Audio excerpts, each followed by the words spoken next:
Google comes along in late 2013 and releases an algorithm update that completely wipes away all my traffic. I didn't even know Google algorithm updates were a thing. Anybody that ever says that their business isn't the best should close their fucking business. We started figuring out how can we help them figure out what they need and give it to them. Again, revolutionary business advice. If I could put you in a room with 5 or 10 of your best customers, would you be interested in that? Yeah, of course. Well, if you make a video and it only gets 5 or 10 views, that's 10 of your best customers you just spoke to. Like, the difference between winners and losers is they both get nervous and winners do it anyway. Personal branding is to do that, you have to be prepared for people to hate you. You could be the nicest person in the world and some people are still going to hate you. So your passion has to be something that makes you money, but you also can't do something merely for money. That's what having a job is. So you have to hire people. And one thing that there's a cap to in this world is time. The only way you can get more time is to get more time. There's one thing that all champions have in common.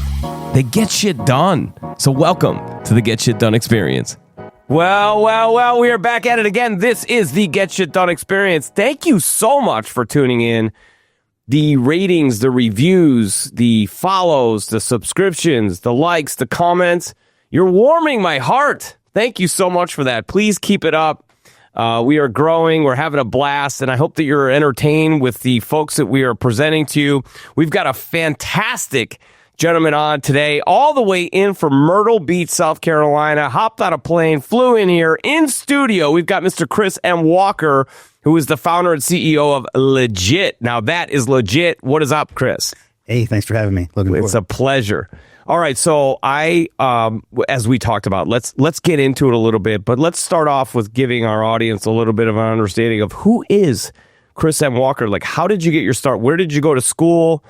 And what was the first job out of school? All right. Well, first of all, the reason I go by Chris M. Walker is there was a one-hit wonder in the 90s named Chris Walker. Who, if you Google, you're going to find him. So make sure you... And everyone knows you have 10 hits. Yeah, exactly.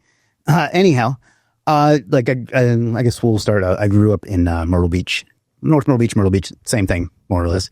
And I was raised by a single mom for most of that time. And I learned a lot from that. I didn't realize it at the time, but I learned a lot from watching her do what she needed to do to like make sure I had a good life and training, things like that. I was actually homeschooled from 5th grade through 12th which was rare back then. Now it's a little bit more common. It's pretty cool, man. You broke the matrix. It's probably why you're very normal. I honestly, I think it helped me a lot looking back at it because I had to learn how to do things myself rather than follow the group. Now, there's definitely downsides to it too, but yeah, you had to be all 5 players on the high school basketball team. Well, I'm short, so it wouldn't have helped much. Anyway, from there, I went to I had 3 college experiences really. The first 2, the first one was in computer technology. I wanted to be a programmer. And then I went for my bachelor's to information technology, again, to basically be a programmer, but that never really worked out like I would. I ended up working in IT for a while, but I never got to do development. I just did like support, and I worked as a service technician, as I was telling you, for a while. And then I got a master's degree in public policy, which is kind of like political science. Okay. I haven't used that, but it was very valuable to me as far as helping how I think. But professionally, out of college, I didn't really get an out-of-college job. Even after I graduated, I worked at Circuit City while I was in college. For those of you that don't know, Circuit City is a defunct company that was kind of like Best Buy. Yeah. I figured there might be some... It was the original Best Buy, wasn't it? Yeah. It was Best Buy before Best Buy. Yeah, exactly. I figured there might be some younger folks that don't know what you're talking about. No, I recall the trips to Circuit City with Dad to buy the Zenith. Yeah. And the Panasonic, right?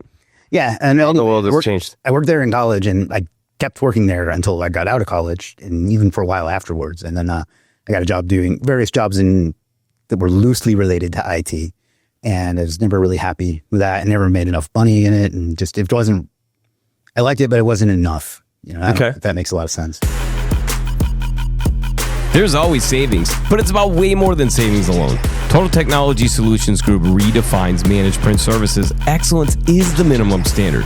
TTSG is a true managed print service provider, deeply understanding your technology and business goals. Your business is unique. Our solutions are tailored to your current and future business goals. Our customer-first approach empowers and delights. TTSG can ensure your technology environment will scale as your business does. So as you navigate business and constant change, partner with TTSG for premium advisement and seamless implementation of your technology goals. We set the bar high. Your people deserve it. Peace of mind. Powerful innovation. TTSG.com.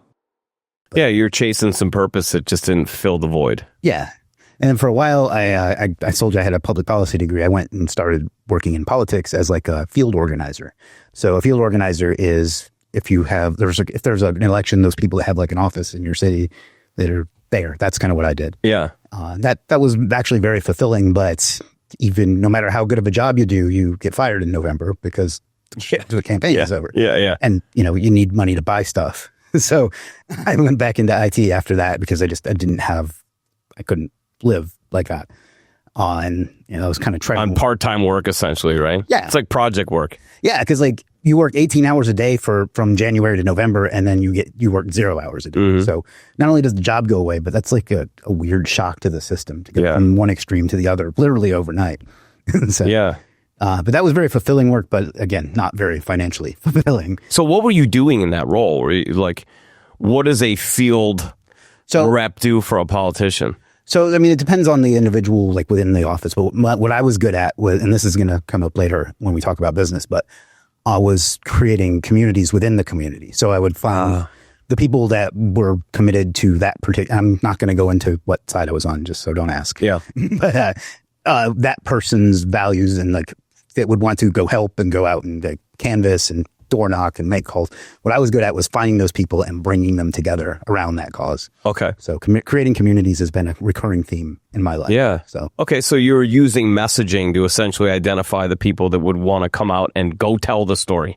To some extent. Almost like a recruiter kind of a thing? Like you're recruiting and building this community of people? Yeah, I mean, to some extent. I mean, the campaign itself would often have the data, and I would have to identify the people within that were good for it. And I was just naturally good at that for some reason, like getting people to rally around a cause. Okay. So, we had our wins and losses, but, well, you think you were naturally good at that, or did that come from previous experiences? Like, where do you think you got that? I don't know. I've thought about that before. I don't know, because there's nothing in my background that would suggest that. Yeah.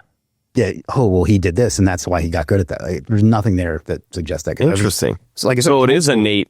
Yeah. I mean, I was homeschooled, so it's not like I learned it in school. Yeah. It was literally just me. Yeah. So I don't know. I wish I had a better answer. Well, guess what? You don't need to know. It's working. Yeah. Because you've built, 5 businesses at this point? Somewhere in that depends on range. how you look at it. I mean, okay. A lot of them are, legally, they're under the same umbrella, but, But, yeah, so I'm very technical that way. Anyhow, so after that didn't work out, and I went back into IT because that was how I could make the most money at that time.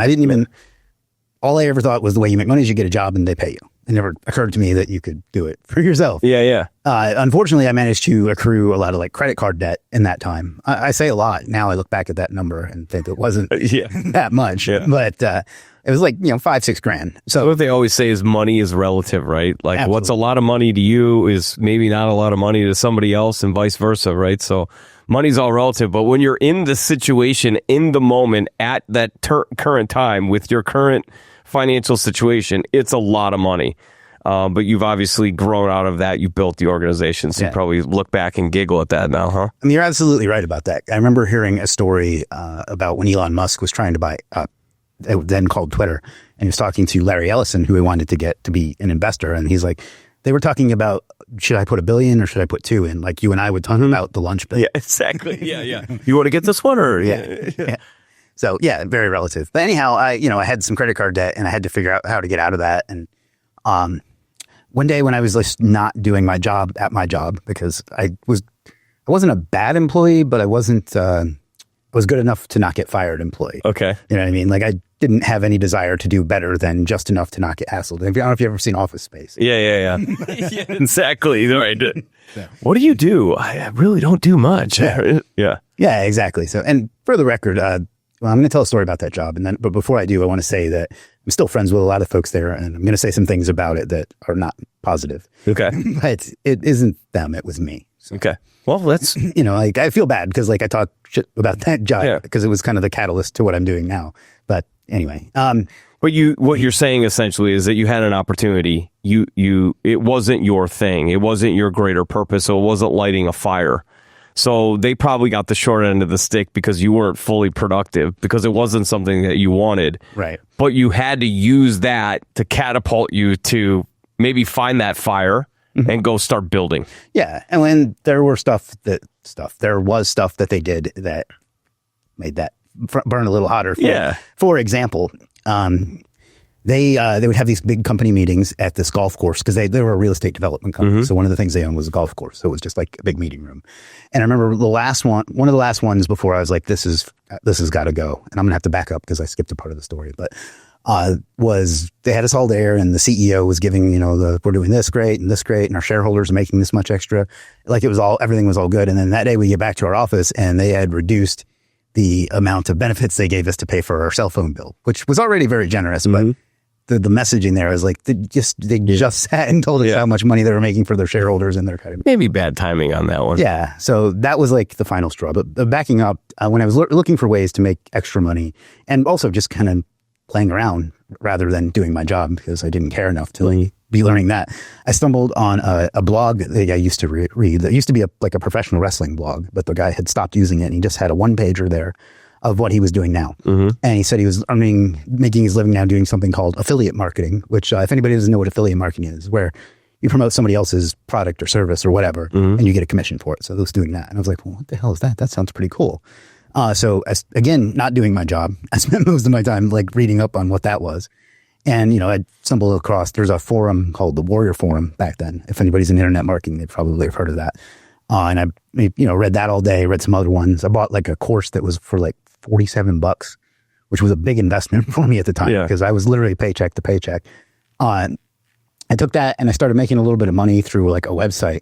Like basically it would teach you how to make like blog websites that would promote products, and then you'd rank them in Google and you'd get commissions. And I did okay with that. Like I didn't really even realize what I was doing was called search engine optimization, but it was. And I was making a little bit of money. The first site I have actually still exists, but it doesn't make any money anymore. But it was like a review site for like streaming devices and streaming services, which this was like 2013. So that was still, so, that was early. Yeah. You were early in. Yeah. It's still kind of novel at the time. Yeah. And I did pretty well. I say pretty well. I was making, $100, $200 a day off of that, which You're getting your jump. Yeah. And then Google comes along in late 2013 and releases an algorithm update that completely wipes away all my traffic. I didn't even know Google algorithm updates were a thing at that time, but it wiped away all my traffic. But by that point, it was like, I don't know how good this analogy is, but it was like when the drug dealer gives you your first hit, and that's when you're addicted. I'd gotten my first hit of making money on my own. Yeah. And I was like, so now I got to figure out how to make this work. So from there, I bought another course. People like to shit on courses, but they've changed my life undoubtedly. Okay. So I bought another one called, I don't know if you know who Alex Becker is, but anyway, he put out a course called Source Phoenix, which was a SEO course. And in that, they talked about SEO stands for search engine optimization. I know you know that, but and they talked about doing SEO for clients, which is something that had never occurred to me, but I was like, maybe I'll try some of that. So I started sending cold emails to random businesses, again, at my job. Well, I'm not doing my job. We're a stellar employee. And that started to work. Like I got a few, and it's funny because I'm at my job, so I can't really freely like converse with people. So I would go in the bathroom to take like client calls so I didn't get in trouble because I still needed my day job. And that started to work. I started getting a few here and a few there. I wasn't a salesperson at all, but I figured it out, which is kind of what you have to do, isn't it? Right? Figure it out. You better learn how to sell quick. Yeah. Well, and not just that, but you have to figure out shit when it comes up. It's there's no or get a training course for $47. Yeah. Right? Yeah. But that started doing okay. And then that same person that made that course, he built a freelancer marketplace for SEOs. Similar to in concept to like a Fiverr or something like that. And it was just for SEOs. And on a whim, I listed a service on there. I didn't even know how to do the service I listed. I just resold something from another freelancer marketplace and marked it up. And just, whatever. Just figured it out and didn't think I'd ever hear about it again. Well, one day I'm at the gym on the elliptical and I get a PayPal notification. I'm like, well, what the fuck is this? It was for $10. And it took me like 10 minutes of researching to figure out where it even came from. And I realized it was a sale on that site. And then I got another one and another one and another one. And then like an influencer in the like SEO industry, who's still a good friend of mine to this day, like endorsed my services. And then I started getting a bunch of sales from that. So between those sales and the client SEO, that was right when that incident with and there's a funny story about this too, but that with the CEO telling us how great they were doing. And that's right when that happened. I was like, I'm done. So you're starting to get all the signs, right? Yeah. Like the messages are happening. Yeah, and I remember after that meeting, I emailed my mom and said, because she knew I'd been thinking about quitting anyway. And I told her that. And I was like, I think I got to do it now. She's like, well, and this is something I love about her. She's like, yeah, you got to do whatever you think is best for you. I joke with her sometimes that because she's always been so supportive, that I'm never going to have that. Everybody told me I was stupid, and now I proved them all wrong. I was like, she killed my future book sales. I was like, thanks, Mom. Yeah. Anyway, I've called my boss in the office and told him I got to quit. I did it the right way. I think I stayed on more than 2 weeks. I stayed on until they found someone to replace me, and then I stayed on and helped train them. Okay. I don't know why it's important that I mentioned that. Well, it is important. I mean, it means that you've walked out with some class. Right. Even though you kind of, were playing the game, but you still left with some dignity and some class. You did the right thing. Yeah, I think so. And, from there, my goal with my quote unquote business, looking back at it, I was just a glorified freelancer. But not that there's anything wrong with being a freelancer, but I thought of myself as like a business owner, but really I was just a freelancer. Okay. Yeah. Anyway, my goal with that was just to replace the income from the job. Because my thinking was, well, I was surviving on that. I can survive on it and making my own and not have to deal with a dickhead middle manager boss. Not that he's a dickhead, but, then the first couple months went, okay. And the money was starting to dwindle, and I got down to around, like, I don't know, a few $1,000, which is not much when you're living off of it. Yeah. And then again, I got another influencer endorsement, and my sales took off, and it was great from there. Now that freelancer marketplace was really what turned everything around and led me to where I am now. One thing I did on a whim, when I would deliver my orders, I would, and this goes back to community building, I would say, hey, I created this Facebook group. Why don't you join that too? And the only reason I created this Facebook group in the first place was just to own all the brand versions of my URL. So that's something you should all do, by the way. Whenever you start any business, get every URL. Yeah, every single one. And even some that are close. Yeah. Just get them all. And that was the only reason I had that. But I was like, maybe I'll just send them there. Yeah. And, that worked. Like, they started joining, and I would just, hey, this is what I'm doing right now, and share it with them. They would ask me questions, and I'd be like, answer it, and then they would buy stuff from me. I was like, I figured this thing out. We got something. And it clicked to me that that's the same thing I did in politics. Yeah. I mean, the format's a little different. Put something out there and found a way to get people to just gravitate to it. Yeah. Yeah, and that worked. Like, for a while, things were going great. I was making more money than I thought was ever possible. I don't know the number, or I would say it, but more money than I ever needed, I thought, at the time. What do you think what was the trick to that, do you think? Was it the way that you wrote copy? Was it, did you have like an amazing hook? Yeah. Like what do you think was the trick to, first off, to get influencers to endorse? Because this is an influencer market right now. Yeah. I think we can all agree with that. Totally. And I don't think enough businesses, especially small to mid-sized businesses, understand the power of, number one, building a personal brand. Yeah. Number two, finding brand champions within your own organization to become characters above and beyond the role to tell the story. Like, you don't need to be in sales to sell. Oh, absolutely. If you're a maintenance person, but you have the ability to communicate, turn them into a brand champion, put them on social, make them into a character, right? And then the third thing would be, rather than commodity-driven marketing, why not align with a few influencers that will tell the story for you to their following? And essentially, you just start giving them a kickback commission for generating sales for you. So that is really working in the marketplace. Sounds like you figured that out fairly early. No. Or maybe you haven't figured it out. But somehow the influencers gravitated to you. So that's pretty cool. What was the trick? I got lucky. Like, okay. And, that's something that not enough entrepreneurs are willing to say, is that they got lucky. We're in the right place at the right time. Yeah. The influencer that did it was affiliated with the owner of the platform. And I don't really know, but he wanted to, he was an SEO also. He's a good friend of mine, Gregory Ortiz, still a good friend of mine. And I guess he just wanted to promote the marketplace and get some affiliate commissions for himself. So he found the freelancers that were doing the most volume and the most reliable and stuff like that. So I think. So he saw an opening and you happened to be the opening. Yeah. And I capitalized on it. That's why I say that I'm reluctant to say it was all luck, because some people would have been like, cool, took the few $1,000 they made from that, and that was that. Well, it's like golf. I mean, you could hit a drive that hits a tree and you get lucky, it bounced back in the fairway. But if you shank the next one out of bounds, then you didn't really take advantage of your luck. So you had to have taken advantage of your luck. And I did. And all those orders, again, I was telling them, go to my Facebook group. And then I would start posting videos, because that was new to me. funny story about that. Now I'm, flying, I don't know how far Chicago to South Carolina is, but, far. 500 miles. Yeah, whatever it is to be on a podcast. In my original videos, I was wearing sunglasses indoors because I don't know if I thought I looked cool or what. But looking back on it, somewhere psychologically, that was my way of like feeling like I wasn't on camera. Yeah, like getting a persona. Like you're slipping into, like you're well, yeah, but that's what I mean. Like, Jim Morrison, right? His first few performances, he stood with his back to the audience. I didn't know that. Yeah. And, there's a lot of folks, that go on talk shows or whatever that are actors or people that are out front. And you think that they're extroverts because they're an actor, and they're actually really introverts, but they're really good at their role. They're able to get into that role. So you see them wearing the sunglasses and you think, oh, they think they're super cool. No, they're actually petrified underneath. They hate the fact that they're sitting there with a studio audience looking at them, and they're not playing a character. They're not playing a role. They're having to be themselves, which for them is probably the most uncomfortable role that they have to do. Yeah.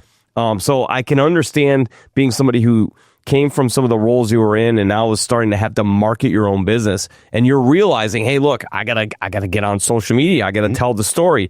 I can imagine you were probably like, hey, this isn't actually who I am. So I gotta like put these glasses on and create a little bit of a persona to overcome the imposter syndrome. Yeah. I mean, I don't think at that time, I consciously thought that. Yeah. I think but that might have been the what you were doing. But I mean, even now, sometimes people will be like, how do you not get nervous before you go on stage? Because I've spoken at a lot of events now where you go on camera. I was like, what makes you think I don't still get nervous? Gosh.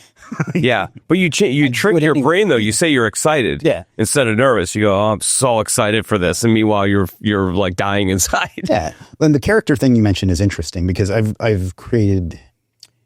I told you my name is Chris M. Walker, which it is, but I think of that as the character, and then like Chris is who I am. Yeah. I get it. Sure. Some people like that have never done this sort of thing don't get that, but like it's important to me to have that differentiation. Yeah. But where were we? Anyway, I guess I would start making videos and stuff, and it would help. I think people would buy stuff from me, and like I just started doing that. Well, that was working well until that website that I was making a good portion of my money through at that point started having all sorts of problems. The owner didn't really give a shit about it. And like, again, no offense, Alex, but you didn't. And, yeah, sorry, Alex. and he would probably agree too. Yeah. But it would get hacked. It would crash. It would be unreliable. So I was like, well, I got to replace this income. So I had at that point I had my own agency, and I was like, again, whether I was a freelancer or an agency is up for debate, but I had my own website, and I just set up WooCommerce on that and started selling my services through that because like, I needed the money, Yeah. And plus now I had the built-in traffic from my group and the small, very small at that point, personal brand. So like timeline, what year is this? 2017. 2017. Yes. Okay. Yeah. So I was in IT in 2013, and pretty good time for you to start this, right? Like the economy at that time was kind of in a pretty strong position, right? Yeah. It was kind of moving. So that like the time, like the stars are lining up for you, right? Yeah.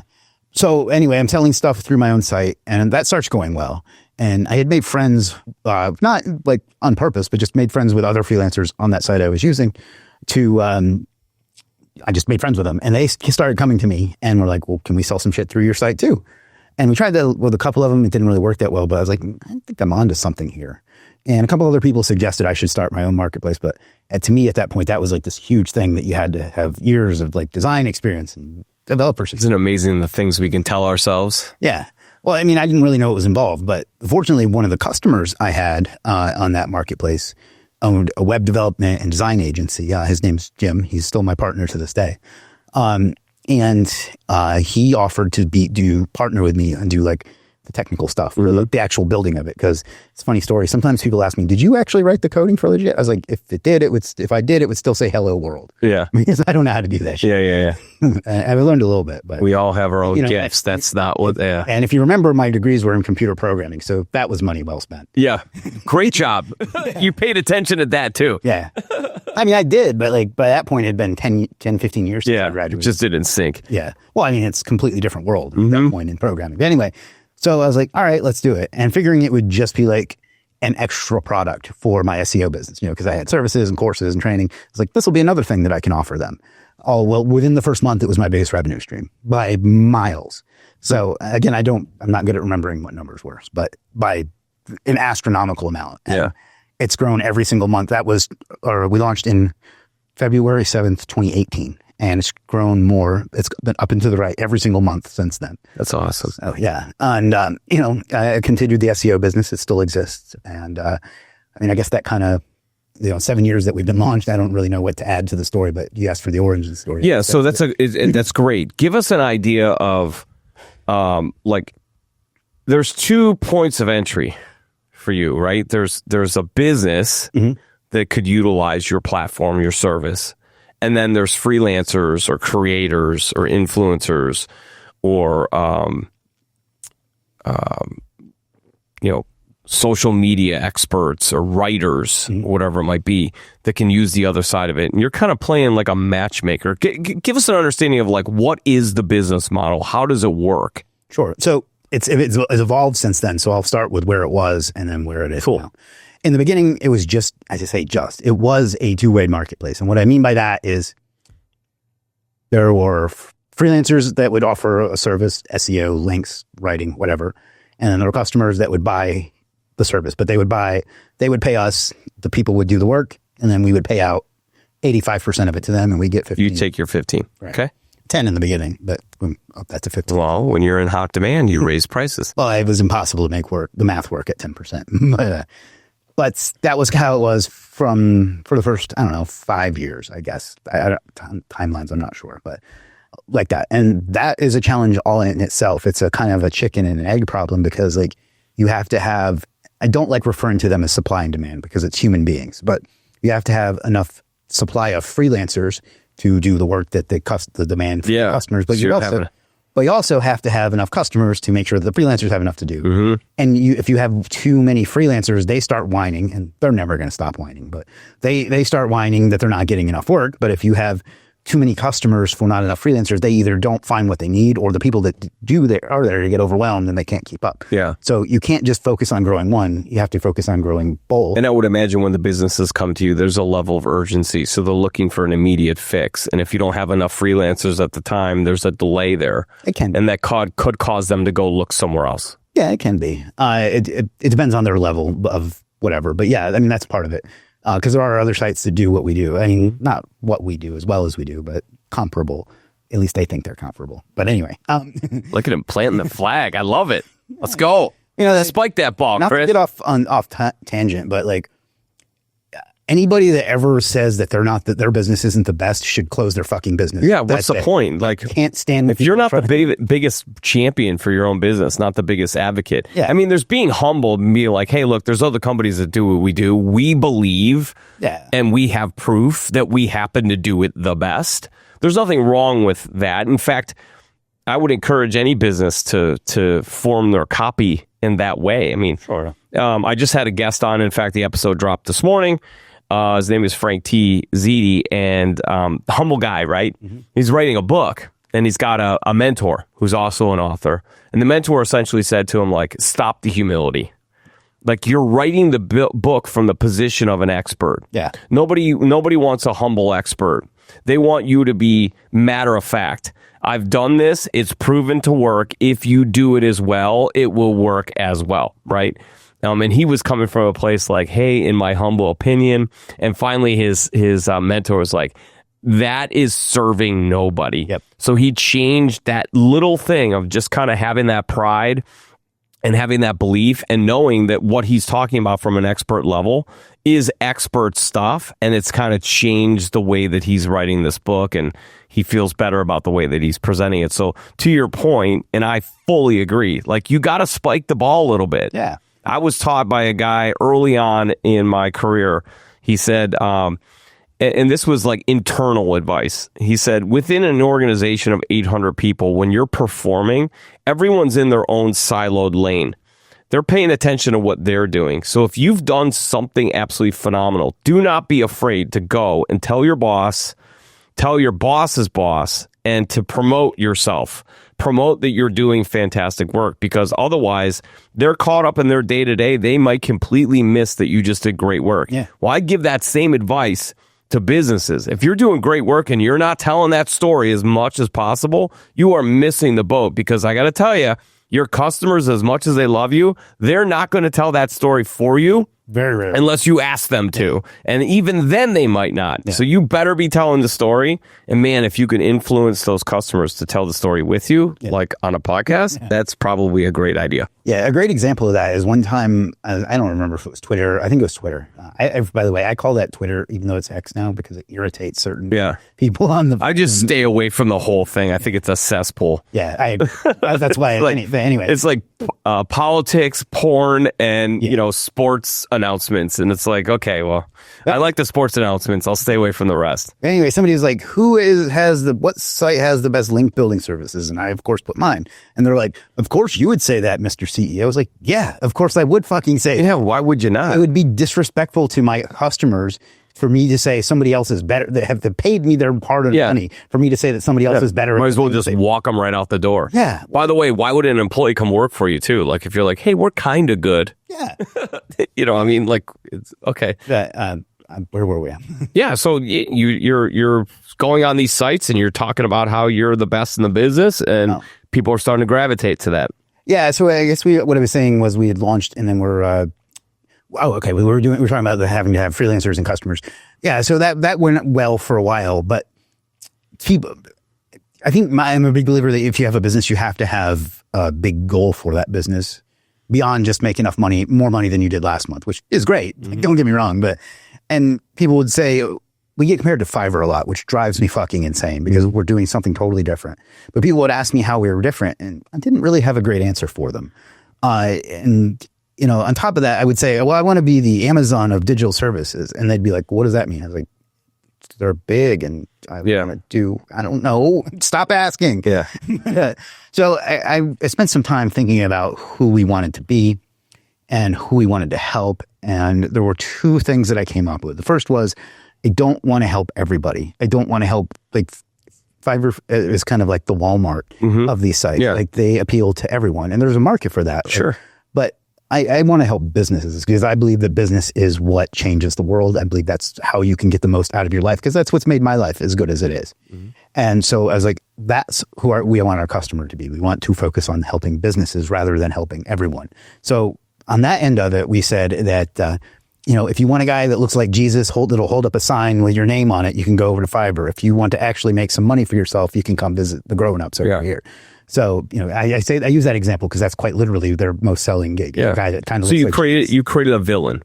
So Fiverr is your villain, and you're the superhero that beats the villain, that captures the villain, that gets rid of the villain. That's a good branding play. Yeah, it is and it isn't because after a while I wanted to be disassociated with them altogether. Sure. But funny story from this morning of all things. One of my regular customers, he messages me and he says, "Did you know that Fiverr owns a lot of the different misspellings of your site?" I was like, "Really?"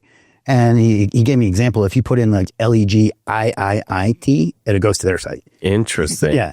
I was like, and I've always wondered if I was on their, because they're a publicly traded. Yeah. If you're on the radar, that's pretty good. Yeah. So that means we're doing something right. So anyhow, we wanted to focus on helping businesses and not everyone. There's nothing wrong with that. It's just not what we wanted to do. And then on the freelancer side, Fiverr and other sites promote themselves as a great way to make some money online. And what that does is it attracts, I don't want to disrespect these people, but it attracts people who want to do the absolute bare minimum and get a few bucks for it. And we get a lot of those folks too. And they're just not worth it. Yeah. So you're very selective as to what freelancers that you will allow in. So what I want, they need to have a certain level of attention to detail and purpose and wherewithal and capability. You're not just creating a place where, because I've gone on Fiverr and, it is kind of a crapshoot sometimes, and it's unfortunate because the vetting process is difficult. You almost gotta, you're kind of winging it the first time. Somebody's profile and their previous work, you look at it and you're kind of like, okay, well, that looks pretty good, but that might just be the surface. And then you get their work back and you're like, okay, they're working on 20 things and they just totally shortcutted this. They said it was 12 hours to do the work and they waited to the last second and whatever. And then somebody else who doesn't have as great of a profile and doesn't show as great of a body of work, you stumble upon them and they blow your mind. Yeah. So there's the point of entry into Fiverr is pretty open. You're saying that at Legit, you really have funneled it down or honed it down to people that have a higher level of quality? Yeah. So when we were thinking about who we wanted to help on the freelancer side, and I realized that who I wanted to help was people like me, because like being a freelancer changed everything for me, and I built a whole brand around it. And those were the people that I wanted. Yeah. And unfortunately, those are much harder to come by. Yeah. Because a lot of people view freelancing as side hustle work and not as an actual business. So instead of that being a problem, I turned it into an opportunity to make sure that we had people that were really good. Now, they still get people that fuck up all the time. Sure. But you weed them out as best as we can. The problem with a lot of what we have is like SEO and marketing, and that's not a concrete thing. And what I mean by that is like it's kind of abstract. Like you and I could look at the exact same thing. You could think it was great, and I could think it sucked. Yeah. So it's kind of hard. Like I don't want. Well, that is marketing, though. Like marketing is eye of the beholder. There's an art to it. Sure. So, but because of that, it makes it hard to judge who does a good job. Sure. Because again, it's like I could put the greatest piece of content out. 12 people tell me that it's absolutely amazing, and it doesn't get any traction. And then I'll see somebody else that's got 1,000 likes on their post, and it's like a graphic with a standard quote that they got off of some poster, and it's like, well, I guess the eye of the beholder, people really like that, or they're part of one of those pods. But it's interesting to me, and there is really there's an art form to marketing. So I'm curious. Help us to understand here. Explain it to me like I'm 6 years old. All right. So I own a business. Mm-hmm. Let's say I'm a plumber. I got 45 employees, do about $6 million in revenue. It's residential. And you and I both know that I've got people that are going out and stuffing stuff in people's mailboxes. I'm putting door hangers on in neighborhoods. I've got a Facebook page and a LinkedIn page that aren't really active. I've hired my daughter to do the Instagram because, she seems to know how to do the dances and the trends, but she's got no understanding of how to talk about branding or services, whatever, but she's handling my Instagram. And then other than that, when I'm working on the project, I put a sign in the yard and I got magnets on the door, right? So, and I've been in business for 30 years, and my business has hung around 5 to 6 million for 15 of those 30 years. It's just not going anywhere. Mm-hmm. Why do I use Legit? Why do I call Chris M. Walker? Okay. Well, first of all, it's off topic a bit, but I love that you used an example of a plumber making millions of dollars, because like we have this perception that white collar businesses are the only ones that can make millions of dollars. I know with some plumbers and electricians. It's like I was telling somebody on a podcast. So I started off in small business consulting, and a lot of that is small to mid-sized contractors, right? And they're 30 to 40 employees, $4 or $5 million a year in revenue. Mm-hmm. And meanwhile, they're taking home an 18% net profit on that. Yeah. And they'd be more profitable if they didn't pay so much in taxes, but 18% net profit on $5 million. And meanwhile, you go to their business and they're like driving a beat up Ford F-150. They got on work boots. There's stains all over their jeans. They're wearing a T-shirt with their logo on it. What you don't realize, if you followed them home, right? You followed them home, they're at an estate, right? With horses running in the estate. They've got 3 muscle cars that they work on the side in some back garage, right? And so the brand they're showing is I'm a plumber. Yep. The reality is they've built generational wealth, and we take them for granted. Yeah, I love when like blue collar things like that make so much money. Oh, it's so awesome. Yeah. It's so awesome. That's why I got 3 boys. Mm. One of them I know is absolutely an academic. Like he's going to college and wants to be a lawyer. Mm-hmm. My other 2 probably are more like me. And I'm like, guys, learn a trade. Mm-hmm. We can figure out the business of the business part. But if you have a specialty, you can turn it into a business. Yeah. Learn a trade. Plus, there's nobody doing trades right now in your generation. Yeah, because it's like huge hole. Them. Yeah, it's not. Is it beneath you to make $2 million a year? Exactly. So I'm glad to hear you say that. Absolutely. Not many people seem to agree with me. So that analogy, that company, they go, all right, this is like multiple years in a row, we're stuck at this $5 to $6 million range. Like I'm seeing all these companies, they got commercials, they got content, they've got a brilliant copy, they've got, a podcast. People like that don't even know what copy is. Yeah, they've got all this stuff going. Like, And I don't know how to do any of that. So what a lot of them are thinking is like, I know I need this online stuff, but I don't know what exactly. Like I know it's happening, but I'm kind of like making a lot of money, but I know we got to go next level. So step one, I told you, let me back up and weave this into the story, because we started realizing after we figured out who those two people we wanted to serve were, that we talked to a lot of our customers. Shocking thing to do. You'd be surprised how many businesses don't do that. But we talked to our customers and figured out what their problems were. I know, again, revolutionary. This is crazy shit, man. Yeah. Wow. But having an epiphany. Yeah, there were two things that they told us. The one is what I call the Netflix problem, is that our site offered so many services that they didn't know what to buy, so they didn't buy anything. Got it. So hence the Netflix problem. Yep. Hopefully some people get that analogy and I don't have to explain it. But and then the other one was, I bought this thing and it didn't work, so your site sucks. When in reality, they bought, to use an analogy, they bought a hammer when they needed a screwdriver. Mm-hmm. So we had to solve those two problems. Some of those are not really fair for us to have to solve, but it's still my problem to solve. Sure. So we started figuring out how can we help them figure out what they need and give it to them. Again, revolutionary business advice, right? Yeah, educate your marketplace. Yeah. So we came up with a few different solutions, and the biggest one was becoming more than just a marketplace and becoming a platform.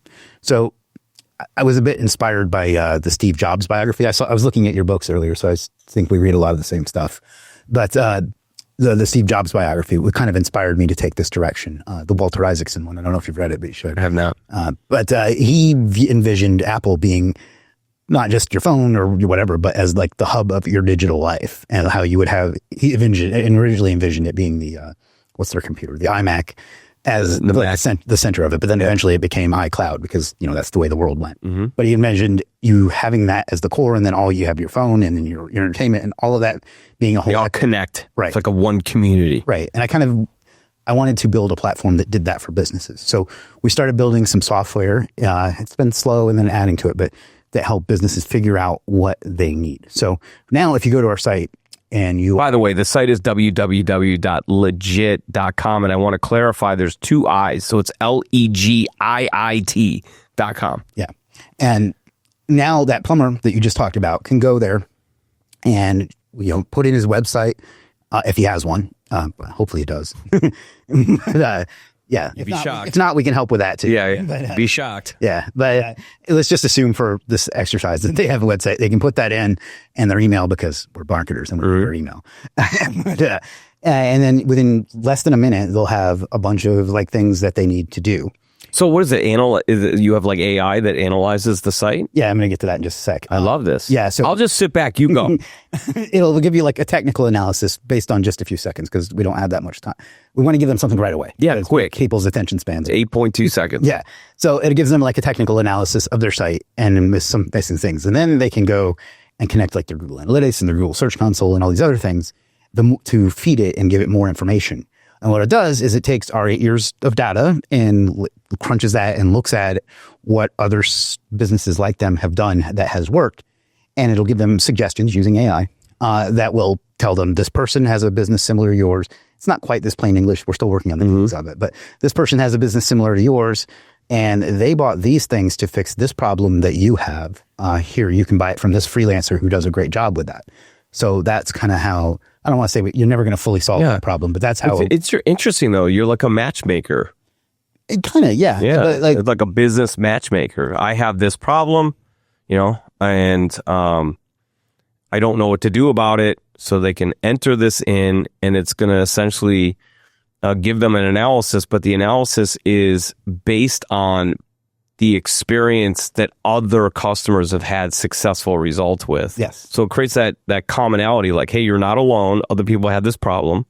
Here's what they did to solve it. And by the way, here's 2 recommendations of freelancers that solve that problem very well. And then what happens then? They get an email, or they get they get the freelancer's email, or they get a link to click to engage with that freelancer, or they do that through you and you engage the freelancer. No. So, there's different ways they can go about it, but that thing that I just talked about builds what we call a dashboard for them. So it'll have and they can, again, add more tools and more ranking and more information to it, but it'll have, their traffic and their stuff there, and it's so they can log in every day and look at it.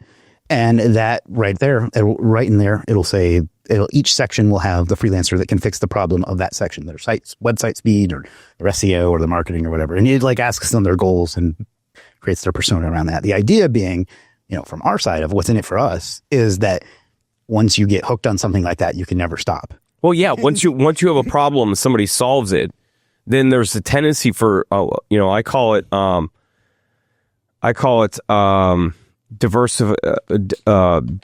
diversification through demand. And it's kind of like, if I go to a company with one problem, they solve it, and I enjoy the experience, then I ask them about other problems I have if they can solve that. And whether they solve it or can guide me to somebody within their network that can do it. But you see that happening often. And I see companies grow where, a customer, I told you the story of TTSG, right? Mm-hmm. Selling copy machines, selling them to Dick Portillo. Portillo's huge company. Dick Portillo says to our CEO, Tim, hey, all you do is get shit done as it relates to selling copy machines. We love your service. Nobody provides faster, better service than you guys do. You really should get into IT because you do this so well. You should start an IT company. So Tim diversifies out of the demand of a customer who's happy with another service, starts another company called GSD Technologies to do IT because of that demand, and that just continues to grow. And it sounds like that's how you're building it. If you do great work for somebody, they're gonna demand when they have another problem that you find a solution for them. Yeah, and on top of that, some solutions, once you have them, even if for some reason you did want to stop, you kind of couldn't. Yeah. Like, I don't know if you use like an email, like autoresponder, like an Active Campaign or GetResponse or something like that. Sure. But once you get on one of those, it's a fucking nightmare to get off. It's like the bundle. When you bundle with Comcast, once you're in, baby. Yeah, and it sounds evil when you put it that way. But I mean, that's what we want. But it's brilliant business. Yeah. And it's the same. You talked about the Amazon model. It's the model. It's like, okay, well, you can buy books, but guess what? You can buy a bike too. Yeah. Oh, guess what? You can buy a car stereo. Guess what? You could get your plane tickets. I mean, you could like do anything on Amazon now. It's crazy. Yeah, and I mentioned like the Steve Jobs analogy, and like it's the same kind of ecosphere that we're trying. I think that's the right word, that we're trying to create. Ecosystem, not ecosphere. Where like if you had an Apple TV and an iMac, but you had an Android, that would like it would be such a pain in your ass. So like you want to get the other Apple thing and then the other Apple thing to where you can never leave. We want to have that for business. Yeah, it's like Apple Music. Yeah. If you get a Samsung, you lose all your music. Yeah, exactly. So you stick with Apple because you don't want to lose all your music. Yeah, and that's kind of what we want to be for business, and that's what we're building the platform for. And the great thing about that is it helps them too. Sure. IT decision makers, this might sting. Frustrated with IT issues, security threats, and the stress of your technology infrastructure? Your technology should blend seamlessly with your business objectives. Technology infrastructure management with limited resources can be exhausting and counterproductive. Do you have an MSP but still have problems and technical hiccups? GSD's advisement, proactive maintenance, cutting-edge cybersecurity, cloud solutions, data backup, and local 24/7 help desk can change the game. Your technology should outpace your business operations to allow for growth, and proactive strategies should prevent issues before they arise. Get back your time and your money with GSD. Drive business forward. Leave the technology to GSD. GSDnow.com. Well, people would rather have. I had an old boss who used to say, the idea of creating a holistic approach is consumers want one back to pat and one neck to choke. Like they don't want to go to 10 different places to get 12 different things. If they can go to one point, one source for all 12 things, and it's one point of contact, they feel a lot safer there. Yeah, it's a lot easier to manage. Yeah, that's why Walmart and Amazon are basically the only two retailers left at this point. Because you get everything. Yeah. So literally, Bezos's book was called The Everything Store. Mm-hmm. So there you go. You literally get everything there. So that's kind of what we're trying to do on top of that. And then I talked about the Netflix problem. That was the other problem we had, is that we were letting everyone on, and we were still letting capitalism decide who got the most sales. But it was apparently still not good enough, because they would look at all the options, even of people that they wouldn't use, and get like overwhelmed because it run out of glycogen, and then there's too many options.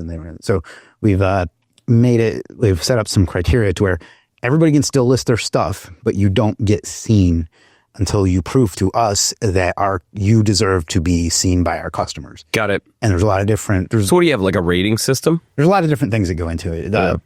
Just to get it to where it's even on the site at all, there's a 66-point step that they have to go through. Fun story about that was we figured out all the things that they needed to do, and there were 65. It's like, can't we come up with one more just because it's 66 is a better number? Yeah. So anyway, I always find that funny. But there's that. But then on top of that, once they get past that barrier, it just shows on their profile. It doesn't show in our search or in our categories or anything like that. And they have to go out and earn sales to prove to us that they deserve to be shown to our customers. That pisses off some freelancers because they want to just.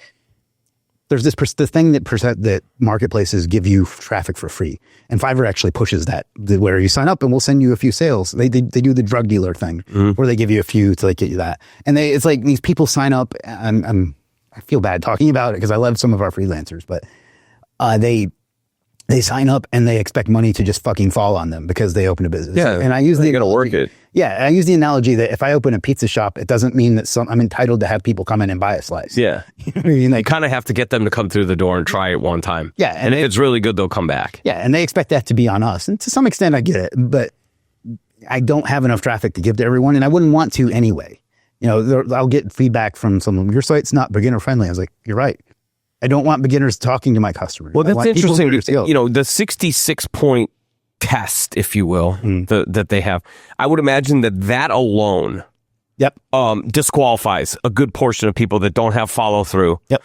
Right, are not willing to put in the work just to answer the 66 questions. You're disqualified. Yep. Like if you really want it bad enough, and you're gonna be a driver who's gonna really go after it, then you'll answer those 66 questions. Yeah, and make sure that that's the bare minimum. So that's the point of entry. So you're disqualifying the lazy, the uncommitted, just with the 66 questions. After that, they have to then go and find some of their own business. Is that what you're saying? Yeah, on top of some other things. But yeah. Then once they get, it depends on the category, but once they get a sale or two, truth told, I don't even remember. And once they prove that, though, you're tracking that. And so then you start to move them up the list because they've shown to be a top performer that's getting great results and value. And then they'll get some visibility. And if I think, not just me, but if we think that they're really good, then we'll like actively send our audience to them because you start becoming their agent. Yeah, because we'll be like, hey, you guys have often told us you need somebody that can do IFTTT, and then these people we just found this great person at it, and we'll send them traffic, and then the flywheel gets set in motion for them that way, assuming that they continue to not suck.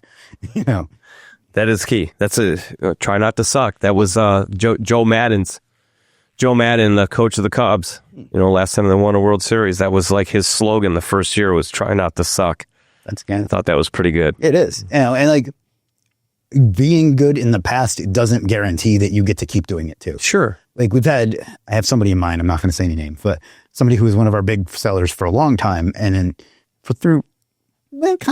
everything is your fault, but through no fault of his own, he let a lot of stuff go. He's not delivering. He's being late. And again, when one of our freelancers fucks up, they blame us. Yeah. Which is, again, not fair. But well, it comes with the turf, right? Yeah. So, we stopped sending him traffic because he couldn't keep up. It was like, once you get your house in order, we'll of course send you traffic again because our customers like you when you're doing a good job. So 18,000 followers on LinkedIn. And you're doing a lot from your office, you're on a mic, you got the headphones on, you're doing some creation, and you're selling it, you're promoting your brand. I love the fact that you're using LinkedIn as a vehicle to do that. I also love the fact that you have willingly put yourself out there as a CEO to go lead the charge as the advocate for your own brand and for your employees to go tell the story as much as possible on podcasts, multiple podcasts. So you're really in line with understanding what that push needs to look like. I'm curious though, what has been some of the biggest challenges that you have had to overcome, some of the adversity that you faced that has made you bigger, better, and stronger because you had to face it and you overcame it? Well, the number one is fraud. Like the amount of attempted fraud that a platform like us attracts is just interesting, mind-boggling. If I tell you one story, can we cut this part out? You're gonna tell a story and then I cut it out? Yeah, there's just some legal stuff pending. Maybe don't tell the story then. Okay. There's one story I'll tell in the future. Yeah. That will. Yeah. Okay. Maybe a different story. Okay.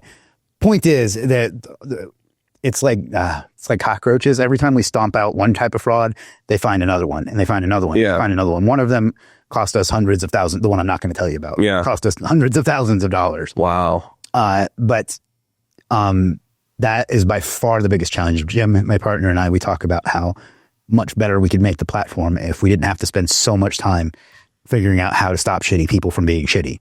And, you know, there's like people that there's like friendly fraud where somebody buys something and they get what they bought and they do a chargeback because they know that we're going to lose most of the time because credit card companies do not give a fuck. It doesn't matter how much proof you have. And credit card companies tend to take the side of the consumer over the business. That's what I'm saying is no matter how much evidence we give them, we're probably going to lose. So that's friendly fraud. But then we get like actual fraud with people with stolen credit cards and that sort of stuff. And then there's the review manipulation. That's another big one. People will sign up with 2 accounts and then try to manipulate. You'd be surprised how bad they are at that. But anyway, that has taken up so much mental headspace over the last decade. Has that hurt your belief in mankind too?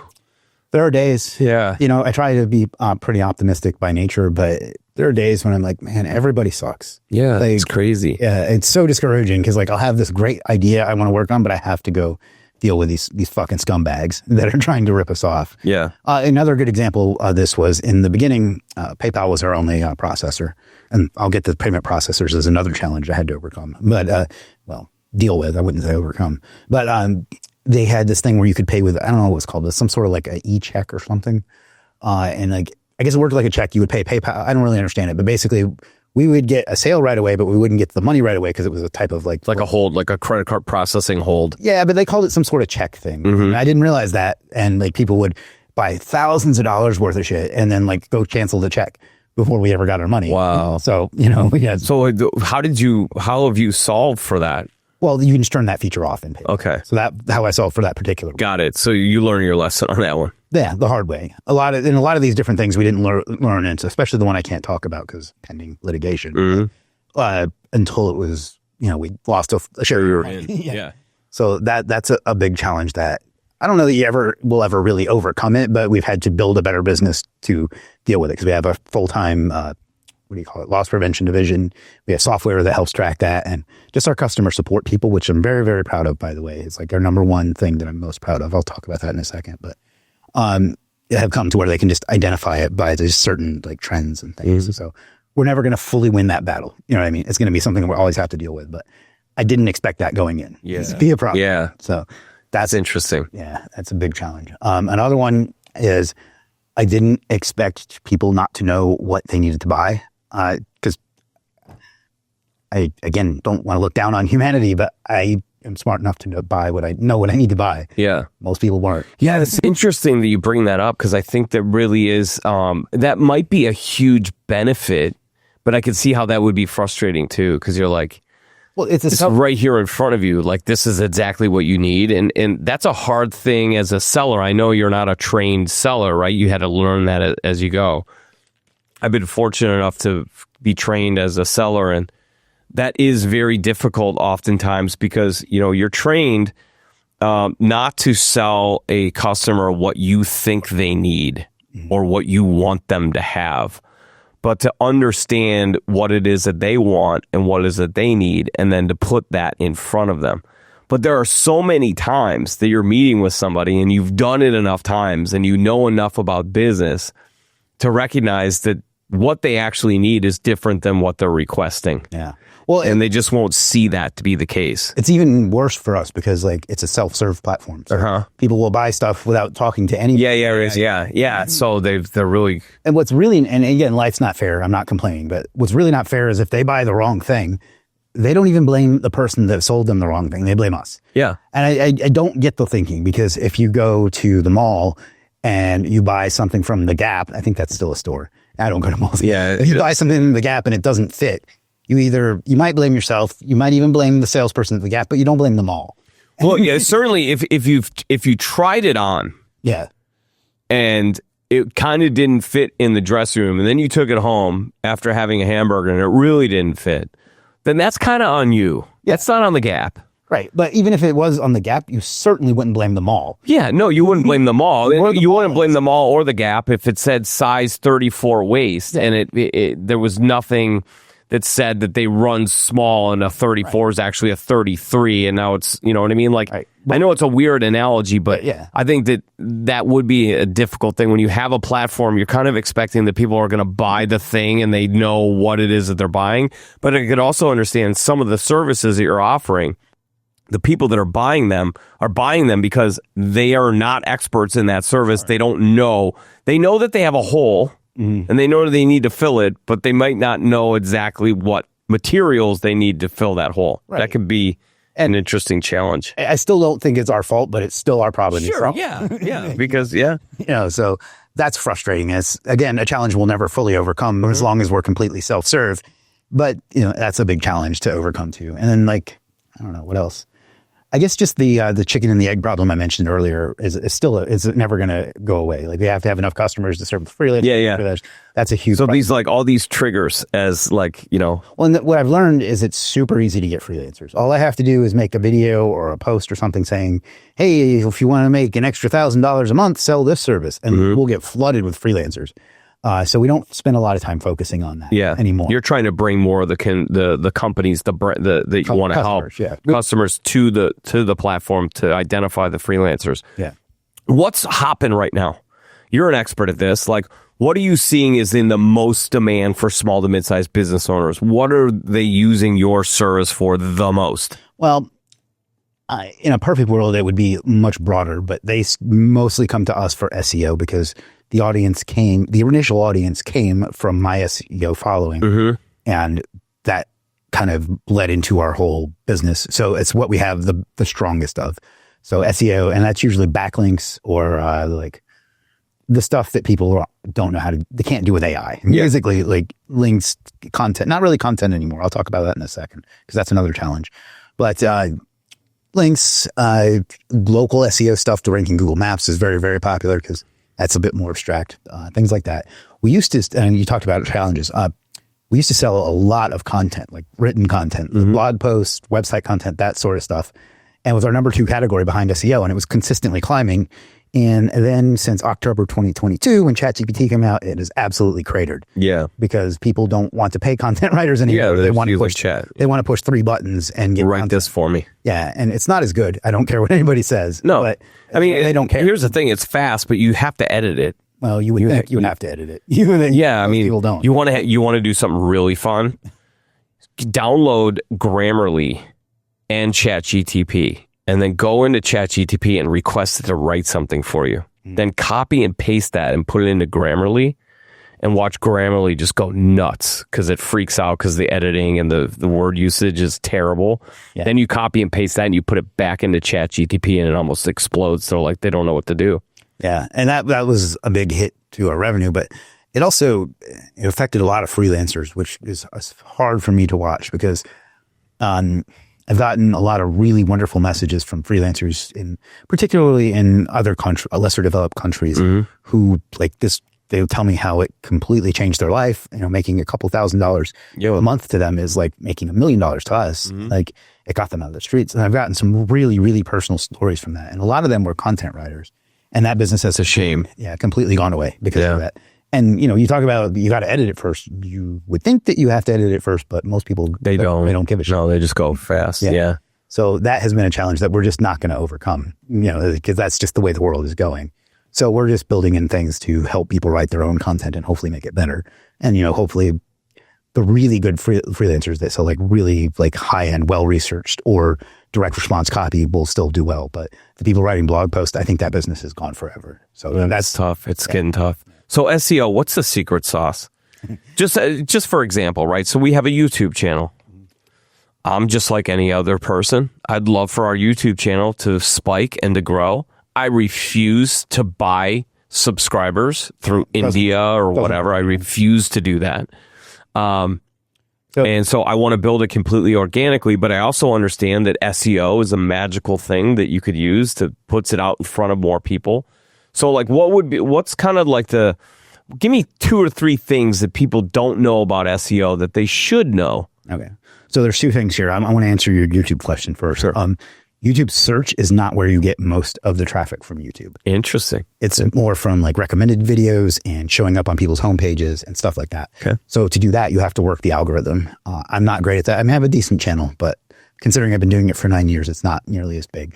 And I hired an agency myself to help me with that, playstack.co. Check them out. But they do a great job because it's like about the click-through rate.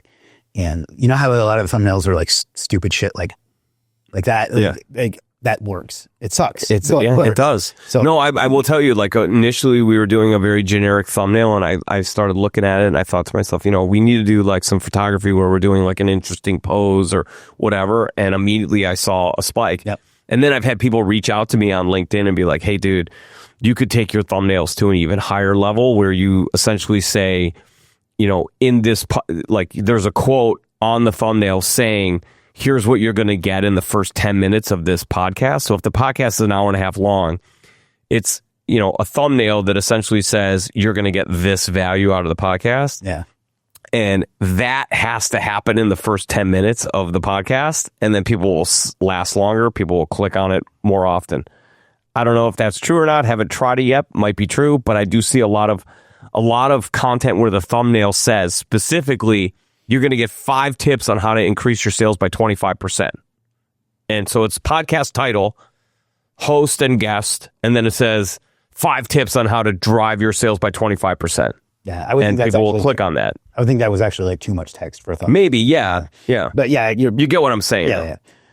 For YouTube, it's the click-through rate, being the amount of people that were served your video, clicked it, and then watch time is more important than views. So like 1,000 views of 1 second is not worth as much as 1 view of the entire video. Yeah. So stuff like that. So I have not cracked that code myself. So it might be positive if you have a YouTube channel and we're putting out hour and a half, 2.5 hour podcasts, somewhere in between.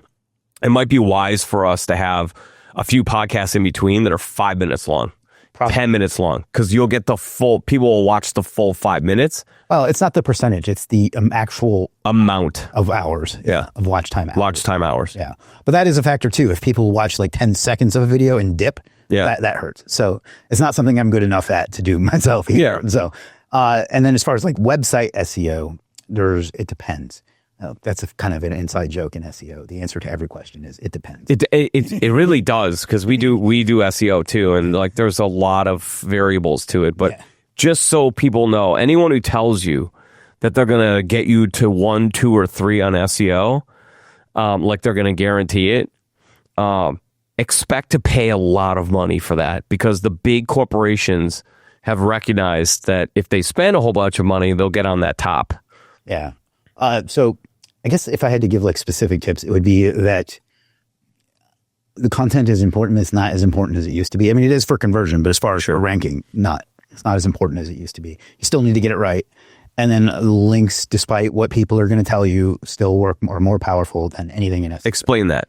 A backlink is a link from another site to your site. Hopefully everybody understands that. The more powerful they are, think of it as votes. The more of them you get, the more power you're going to get, but it's not just about quantity, it's about quality. So you have to get like the right relevance, the right power, and the right authority, for lack of a better term. I try not to say authority because there's a third-party metric that uses authority as a ranking factor, and it's like nonsense. And where would these links go? Where are they presented? So where do they show up? When you say backlinks. So if you own, let's use our plumber example again. He would find sites that sell what are called guest posts is the more popular ways about it, but there's a million different ways. He would find a site that is very powerful, meaning it has a lot of traffic, a lot of ranking, and a lot of stuff like that. Making a relevant post on that site and then linking to his site tells Google that, hey, this site is this big authority site is saying that this other site is about plumbing and it's good. I should reward that. So that's a very simplified version. So would it, in essence, would it be kind of like taking, like, let's just take Instagram, for instance, right? So you go on Instagram, there's a post, somebody else originates the post. And you look at it, it's got a ton of likes, a ton of shares, it's got a ton of engagement. So there's a button you could hit that's remix.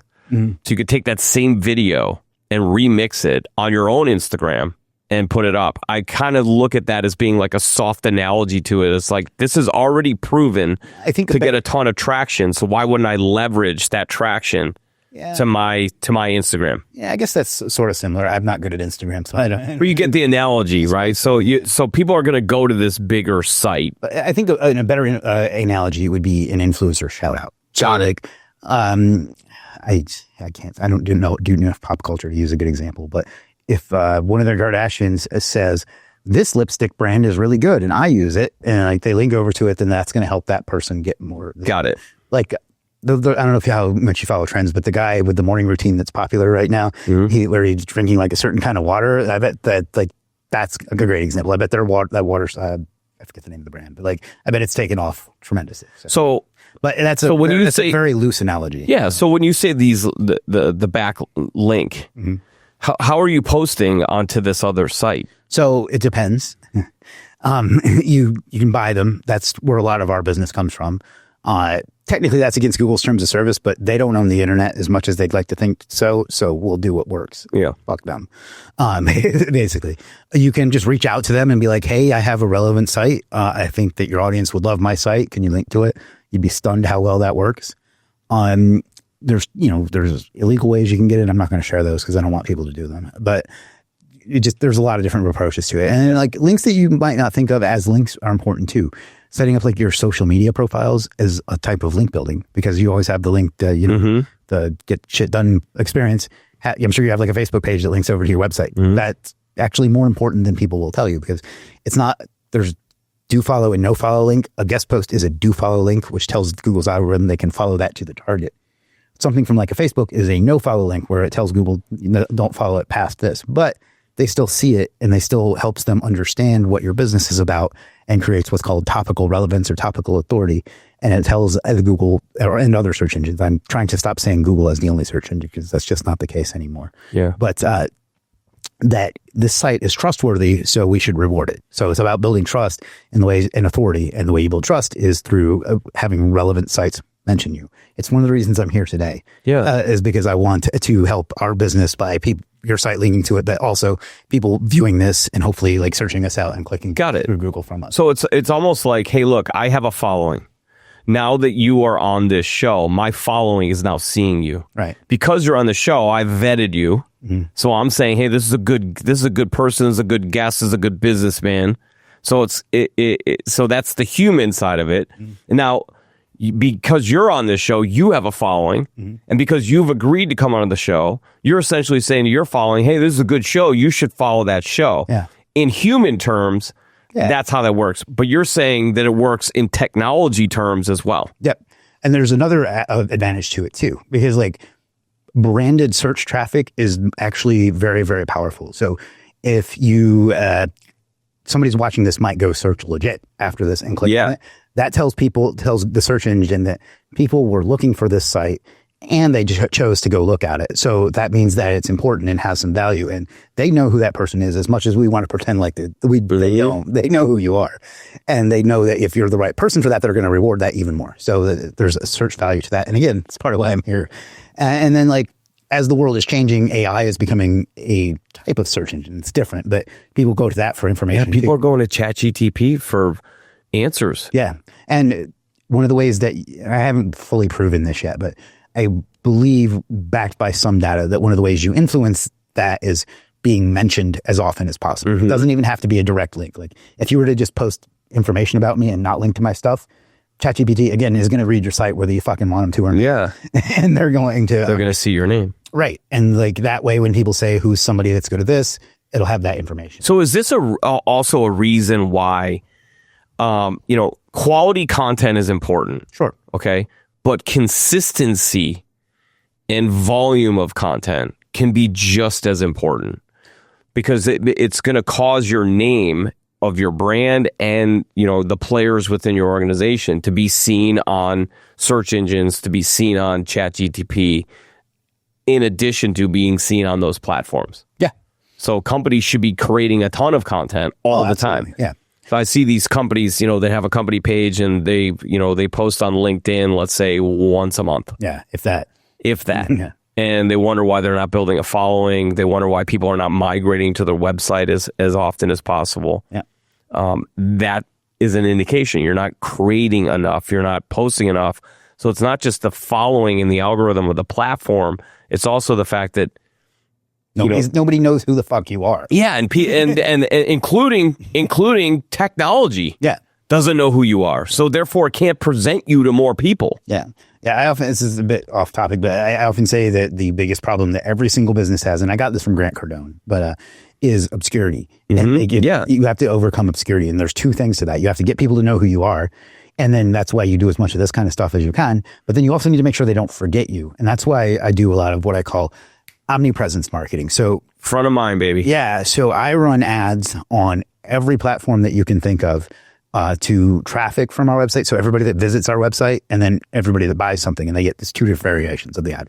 And I run that on Facebook, TikTok, Instagram, Twitter, Pinterest, YouTube, and even like stuff that you might not think of, like Reddit and Quora. You can put ads there that will show to people that have already visited your site or already seen one of your videos or something.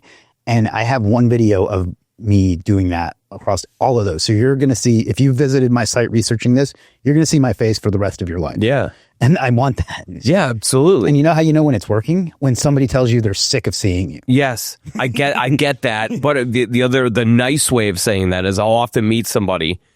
I just had coffee with this really nice gentleman, and we've been following each other on LinkedIn. And, the ultimate compliment I can get as a creator is when I meet somebody in person for the first time and they say, I feel like I know you. Yes. Yeah. That is that like warms my heart because it makes everything worthwhile.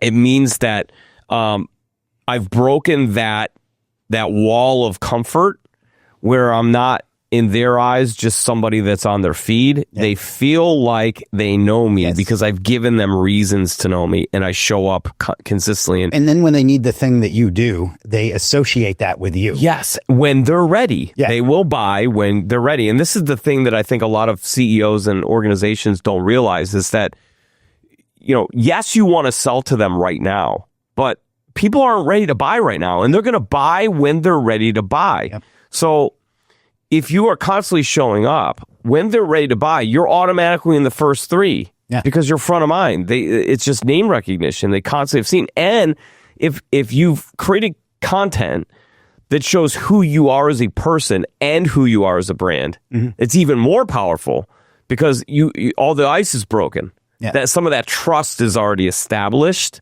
because it's like you've shown up authentically and they feel like they know you. Yeah. And that goes no matter how big you get. Like Tesla doesn't market at all. It's based entirely because people know who Elon Musk is. Yeah, that's it. Like he's the ultimate, and I don't really like him as a person, but he's the ultimate influencer. He's like, his businesses sell because of who he is. Well, that's the same thing. I mean, there's people that are loyal to Apple because they are fanatics of Steve Jobs. Mm-hmm. And, there are people who will only buy Nike because it feels like they get a piece of Michael Jordan, right? And so this is like the ultimate branding play. Yeah. Yeah. And retargeting, like I was talking about, is one of my favorite marketing strategies because you can get so granular too. Like if you do YouTube, you can target people that watched X% of your video. You can target your subscribers. You can target people that are like your subscribers. You can take your customer list and upload it and tell it to send ads directly to them. Or you can say, look at these people and find people like them and let me advertise to them too. It's just so. So how much should a company be spending? Let's just ask you this. Like, what is your budget monthly for paid ads? Like, what are you putting into paid ads? 15, 20,000. Not as much as some bigger brands. A month? Yeah. That's crazy. Crazy awesome. Because you're not doing that. The only way you're doing that is if you're getting a 2-to-1 return. Yes and no. Some of it's branding, so it's like indirect. Yes, and we know the branding is more of a long-term play. Yeah, but it's not true direct response advertising. Yeah. A lot of people can get that kind of return at much higher ad spend than that. Okay. So, yeah. I mean, I know people spending 6-7 figures a month on ads. That's what I'm saying. Yeah. That's why I say, like, SEO, like, companies that, like, some boutique shop that comes in and goes, oh, yeah, we're going to get you to the top of the Google list. It's like, What's your budget? Well, $1,000 a month. Okay, well, you're not getting to the top of the sorry, because there's companies spending $100,000 to take that number. I could get somebody there for that, but for $1,000 for a boutique shop, yes. Wow. I'm not saying that you should charge that. You should. No. I'm saying a boutique marketing company. Okay. That does flower. No. A boutique marketing company that goes to, let's say, a contractor that has a ton of competition in the area, and let's say they're the 5th or 6th biggest, and there's 2 that are juggernaut huge companies that are playing the game. Sure. Like it can be done, but it's tough. It's funny you bring up that because this kind of ties into both things we're talking about. Like I do a lot of like live streams on my YouTube channel. It's a way I've found to engage with people. And one of the best types of content you can do is just show people what you do. And I did a case study or a live case study recently where I created a fake business in Pueblo, Colorado, which is a fairly big size city. It's like 100,000 people. And we created a home remodeling company there. It doesn't even exist. And we got #1 for like every home remodeling term in Pueblo and in Google Maps in organic in less than a month. And I did the whole thing in public. And that's driven us so much business. Yeah. People wanting to do. Because you showed them exactly what is possible. Right. And it was less than a month. There's a lot of people in Pueblo that are like, when is this legit general contracting coming to my house? We called it Home Remodeling Pueblo too. Like, there you go. Yeah. It gets calls all the time. Like I'm starting to sell them now because like I feel bad because people are genuinely. So this is the next business. You're actually going to start the home remodeling company in Pueblo? I probably just sell the leads. There you go. Yeah. I mean, but that's how easy it is. And for me, the value in that was, one, it shows, look at what Chris did. Because even though I showed them everything I did, I still come off as like a miracle worker. Yeah. Even though it's like, I literally just showed you. You can do this yourself, but they'd rather buy it from you. Yeah. Well, that's the interesting thing. I love that you just said that because I've had people say, what is too much when you're doing content? Like, I don't want to give them the secret sauce. And it's like, no, you absolutely want to give them the secret sauce because they know that they can't do it, but they need 100% proof that you can. Yeah. And so if they're 50-50 on whether or not they can take this actual fact that you just proved to them works, if they're 50-50 on that, they'd rather spend the money on the 100% guarantee and not have to worry about it. They want the return. Anybody that says that has a course they're trying to sell you. Yeah, exactly. And again, I don't, courses changed my life, but there's also a lot of people that they gatekeep stuff because they want to sell you the information. Yeah. So. Yeah, DIY, is there's a lot of people out there that do that. But, there's whole shows that are made on people that started a DIY project and screwed it up, and now the contractor's got to come in and fix it. Yeah. There's a television show on that. So, there's a lot of people that want to do things on their own, but I think naturally the most prefer to hire an expert to do the things that they can't do better than they ever could. Well, especially like people of a certain level of success. I don't give a shit about how to learn how to remodel. Yeah, no. I just want to give you my credit card and have you do it. Yeah, because my time is better spent doing the thing I'm an expert at. Right. And you're an expert at continuing home remodeling example. You know how to, I don't even know enough about it to give a good example. You know how to do home remodeling. I need my home remodeled. You know how to do that and I don't. So you go do it. And plus I don't want to know how. So yeah.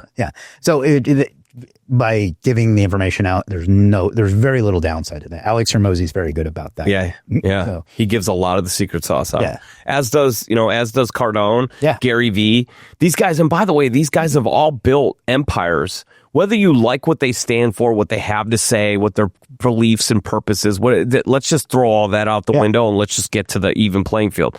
They have built businesses on essentially creating content daily, like documentary style, where they just are talking about what they know and just putting it out nonstop, and they've built empires from doing that.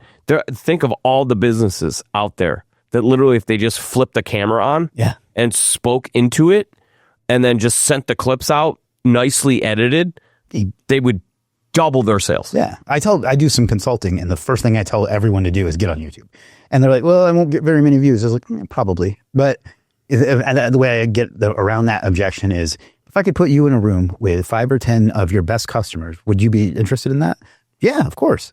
Well, if you make a video and it only gets 5 or 10 views, that's 10 of your best customers you just spoke. My God, I love that. I literally like 4 years ago, I called up my podcast advisor different podcasts, call them up. I had this episode and I thought this was the one, man. This one's going viral. This guy that was the best guest. He's got some name notoriety. Like, I felt like I was really good on it. I promoted it well. And the thing gets like 200 views, right? I've been there. And so I call him up and I'm like, what am I doing? Like, what am I doing wrong? Right? And he had the best statement. He goes, first off, I love you, but please shut up. And I'm like, okay.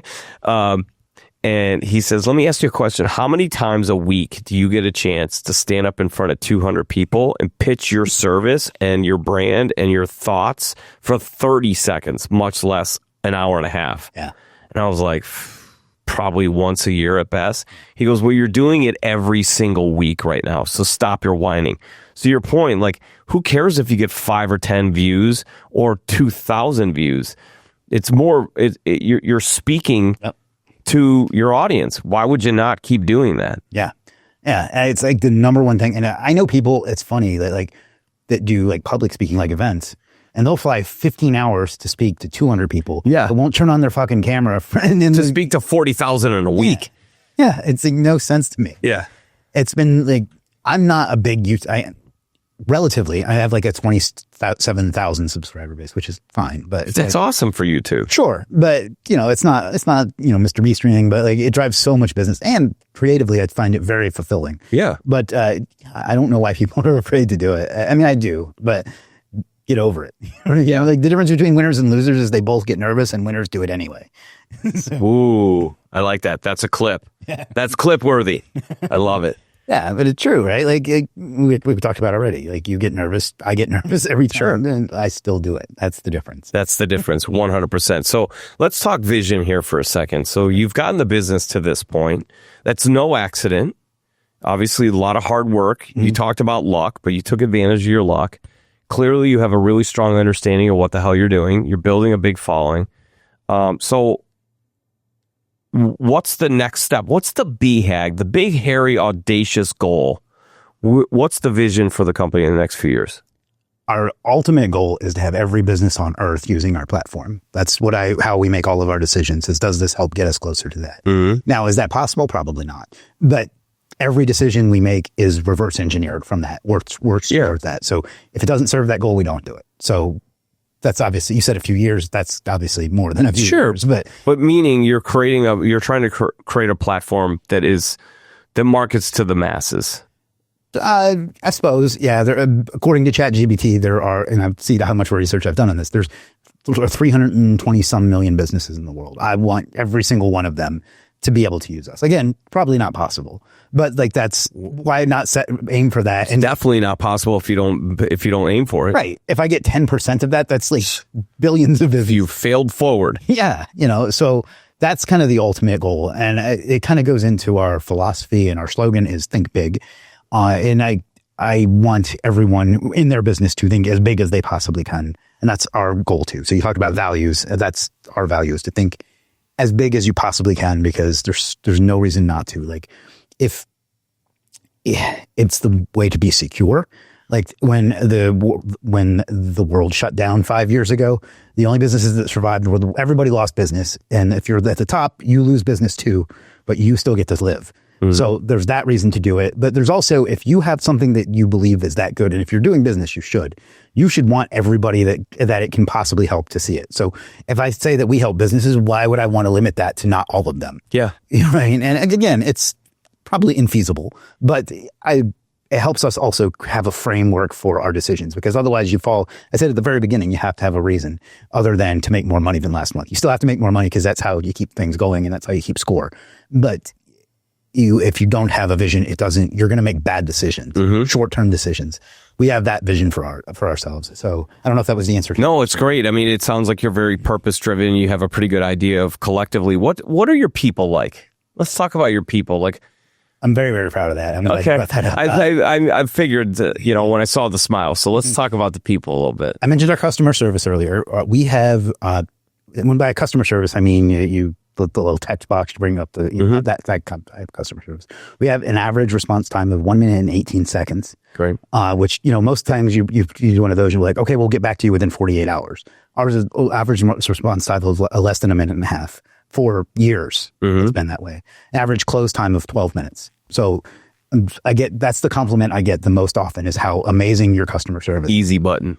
Yeah. If somebody's pissed, they defuse it, whatever it is. Like that's something I'm very, very proud of. I think that comes from me having done tech support, as weird as that sounds. I think that was where learning how to do that. But that's one of the ways we've distinguished ourselves. Like get them to neutral. Yeah. Leave them better than they arrived. Yeah. And then as far as the people, we have people in 6, our staff is entirely remote. I work by myself. Everybody works alone, basically. We have people in 6 of the 7 continents. I don't have anybody in Antarctica. It's funny, every time I say that, people are like, well, I'll move to Antarctica if you give me a job. I was like, you don't really know what Antarctica's like. You were. But you and the aliens and the pyramids, good luck with that. Yeah, but we have somebody in every continent other than Antarctica. It's 100% remote. There's one person that lives semi near me. She lives like half hour away. That's the closest. Everybody else is in other countries. I think it's like 12 or 13 countries, 15 time zones. And they're just all wonderful people. Like I know all of them individually. Like and there's going to get to a point where I can't, but I know all of them individually. I know their kids' names and their pets' names and what's going on in their lives and things like that. In the 8 years we've been in business, we've never fired anyone, not one person. And we've only ever had 2 people quit. And one of them was for unrelated, health reasons. So very, very proud of that. And running a remote team is no joke. It's a lot of work because it's always business hours somewhere. So one advantage to having a remote team or an international team is that it's always business hours somewhere. So there's always somebody that's awake.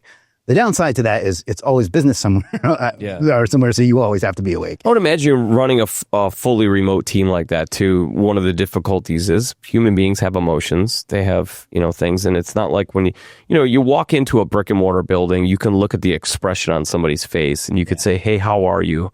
And you could tell by the reaction whether or not you need to ask a follow-up question like, no, really, how are you? Right? A little bit more difficult remote. It is. With many of them, I've gotten to where I can tell that just by the way they respond to. Not even how's it going, just like, I don't know. You would read the text and you wouldn't see it, but I'll see it just because of how I know them. Some of them I've known for 8-9 years now. Some of them have only been a few weeks. But, I know I'm very, very happy with them. So. That's great. Hopefully, they should watch this. So I hope they see that. Yeah, please watch it, guys. Come on, you're in every continent for gosh sake. We're trying to go worldwide here. They generally do watch our stuff. Sometimes I tell them to because I want to click through it. Sure. Yeah. I tell them the same thing here. I'm not so sure that they're listening quite as well. But hey, we have both companies. Let's pay attention here. But you have to come up with a meeting structure. Like I meet with my partner, who is the co-founder. I meet with him once a week. I mean, we talk every day. Like I talk to him. And out in the lobby here. Yeah. We have a Zoom meeting every day. We've met in person 4 times in 8 years. Oh, wow. And 3 of those were just because one of us happened to be where the other one was. Yeah. Like vacation or a business event or something. So for business purposes, we met twice or 3 times. So, there's that. Where was I going with that? But we talked, then I talked to our chief of operations. I have a meeting with her once a week as well. And then we have a team-wide meeting. Well, we can't really have a full team meeting because too many time zones. Yeah, but as many of them as can make it once a month, and a few other odds and ends meetings there. But you really have to come up with a structure for that. But then for the rest of it, it's all in Slack. I consider Slack to be our office. So that's cool. Where would we find you if you weren't working? What are some of the hobbies? How do you decompress? Like, what's your thing you go to when you're not working? And I'll just give you an example. For me, like, I could have absolutely terrible day at work. I know I'm going to go home to a happy family, right? But even then, I don't want to bring it with me. So I might need to go to the driving range and smack some golf balls. And it just is like therapy for me. It kind of gets me back on track. I tend to come home smiling. It's just a passion that I have. I have to go do it. Like, I can't miss it. What is that for you?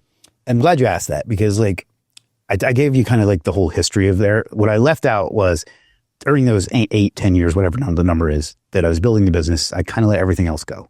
Like I didn't really have, I have friends, but I wasn't really associating with acquaintances. Yeah. Well, they were still friends, but I wasn't associating with them anymore. I let my health go. I gained a lot of weight, got out of shape, unhealthy. I didn't really have any, I would work and then go to bed. So, and it worked. You know what I mean? Like, I'm glad I went through that. It's a sacrifice you had to make, I guess. I mean, I probably didn't, but I did. Didn't have to, but I did. And then around 2022, I remember things in ways of years. At some point, I was like, I got to fix this because the health problems started showing up and I had no hobbies. So, I started fixing my health, and I kind of got into like health in general, like biohacking and sleep optimization and stuff like that for a while. And then I decided I need to make some friends. So I started making friends. I started dating again, not to get like too personal, but I let that part of the life go for a while too.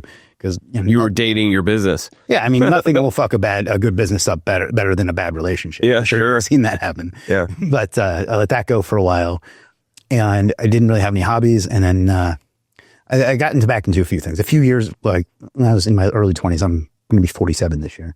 But in my early 20s, I did martial arts for a while. I did Kung Fu. And I got back into martial arts. I started taking boxing and Muay Thai. And that helped me both get into shape, but also it helped me make some friends. And then it helped me just get out of the house. It also had a weird effect on my schedule because it was at 6 o'clock. So I had like to get everything done. You had to stop. Right. Exactly. So that helped a lot. And then when I was 45, I actually competed in a kickboxing tournament. Nice. I wanted to prove to myself at that age that I could still do that. Yeah. I lost, but I got through the full thing. You might have lost and didn't get the hardware, but you won from the standpoint of you have that story forever. Yeah, exactly. I mean, my opponent was 25 years younger than me. Yeah, that makes a difference. But I mean, I didn't get knocked out. Like I didn't get embarrassed. You know what I mean? Somebody's got to lose. So. But anyway, I did that. And it's a fun story. If you've ever, I don't know if you did saw any of my YouTube videos, but in the background, I have a bunch of like bobbleheads. Yeah. I saw you're a collector. Yeah. Well, that started on a whim. Because like one day I was in the mall and I was in a store. I think it was, what's the video game store? GameStop. And I picked up one. Yeah, that's kind of neat. Let me bought that one. Just kind of like, it'd be a cool thing. And I went home and started like researching them. And I was like, holy shit, this is like a whole thing. It's a thing. Yeah. With like thousands of variations. So every week I would just buy 1 or 2 and sometimes 6 or 7. Yeah. I just started putting them in the background because like I didn't really have anywhere else to put them. And it's just kind of it makes for really cool podcast scenery. It does. Yeah. And like people ask about it now. Yeah. And like it helps my engagement. It is important to have those aesthetics on a video content because while people are paying attention and hopefully they're really engaging and taking notes on what you're talking about and teaching or whatever, it does help to have some optics besides you that kind of captivate people's eyes. Yeah. And when people will like leave comments about it, which is good for your engagement. Yeah. But I also sometimes wear like a nose strip. I don't have it on today, but like I wear that and that gets a lot of comments. Creates commonality. Yeah. Like, hey, I wear that too. Or, hey, I've got that same. Yeah. People accuse me of like ripping off Alex Hormozy because he wears those too. Or just wanting to breathe better. Yeah. That's what I tell them. I was like, I did rip him off. We both love to breathe. Yeah, we're both oxygen addicts. Exactly. Yeah. I told you I got into biohacking. That was one of the things that I got from it. And it's helped a lot, but it's also helped with YouTube engagement because people will either like criticize me and it's like, I don't give a shit. That's a good important thing to bring up, by the way. We've talked about personal branding is if you do that, you have to be prepared for people to hate you. Yes. Because like you could be the nicest person in the world and some people are still going to hate you. Well, they hate themselves. That's why they have to hate you. But some people can't handle that. So if you're somebody that can't handle that, either get tougher or accept that personal branding isn't for you. So don't accept that personal branding isn't for you. Get tougher. Yeah, I mean, that's the real thing. He gave you 2 options because there really is only one option. Like, get tougher. Yeah. I mean, it's like, look, the thing is, if you go to a mall, there's 150 people that are looking at you, turning their nose up at you. They just don't have the guts to say that they don't like your shirt or like your face or like the way that you carry yourself or whatever it is. They just don't have the guts to say it, but they're sure as hell thinking it. The difference is on YouTube or TikTok or Instagram or LinkedIn even, they feel like it's okay to say that they don't like your face or the way that you speak or communicate or whatever it is because they're behind a keyboard. Yeah. So don't think that it's just you're being trolled because you're on social media. You're being trolled every day, everywhere you go, always. It just seems they just aren't saying it because they don't have a keyboard to hide behind. And you're reaching way more people. So you're more likely going to reach people. You're going to find the jerks. Yeah.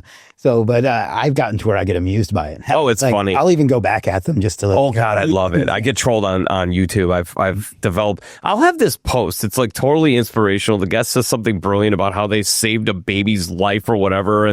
And like, I'll look at like the likes on there. I'm like, why are there 4 dislikes on this? Like, who doesn't like saving a baby? Like, what is happening, people? So you just got to know. And then I have one person that wrote a comment that was essentially like, this is a bald guy that is a know-it-all that is literally just talking about nothing for 59 seconds on this clip. I'll save you time. Don't look at the clip, and also clearly don't look at the full episode. So, of course, I responded back like, hey, why don't you crawl back into the hole that you came out of? Like, do you have nothing better to do? Yeah. And then he responded back like, of course he did. You can't take a little bit of a critique. You're a creator.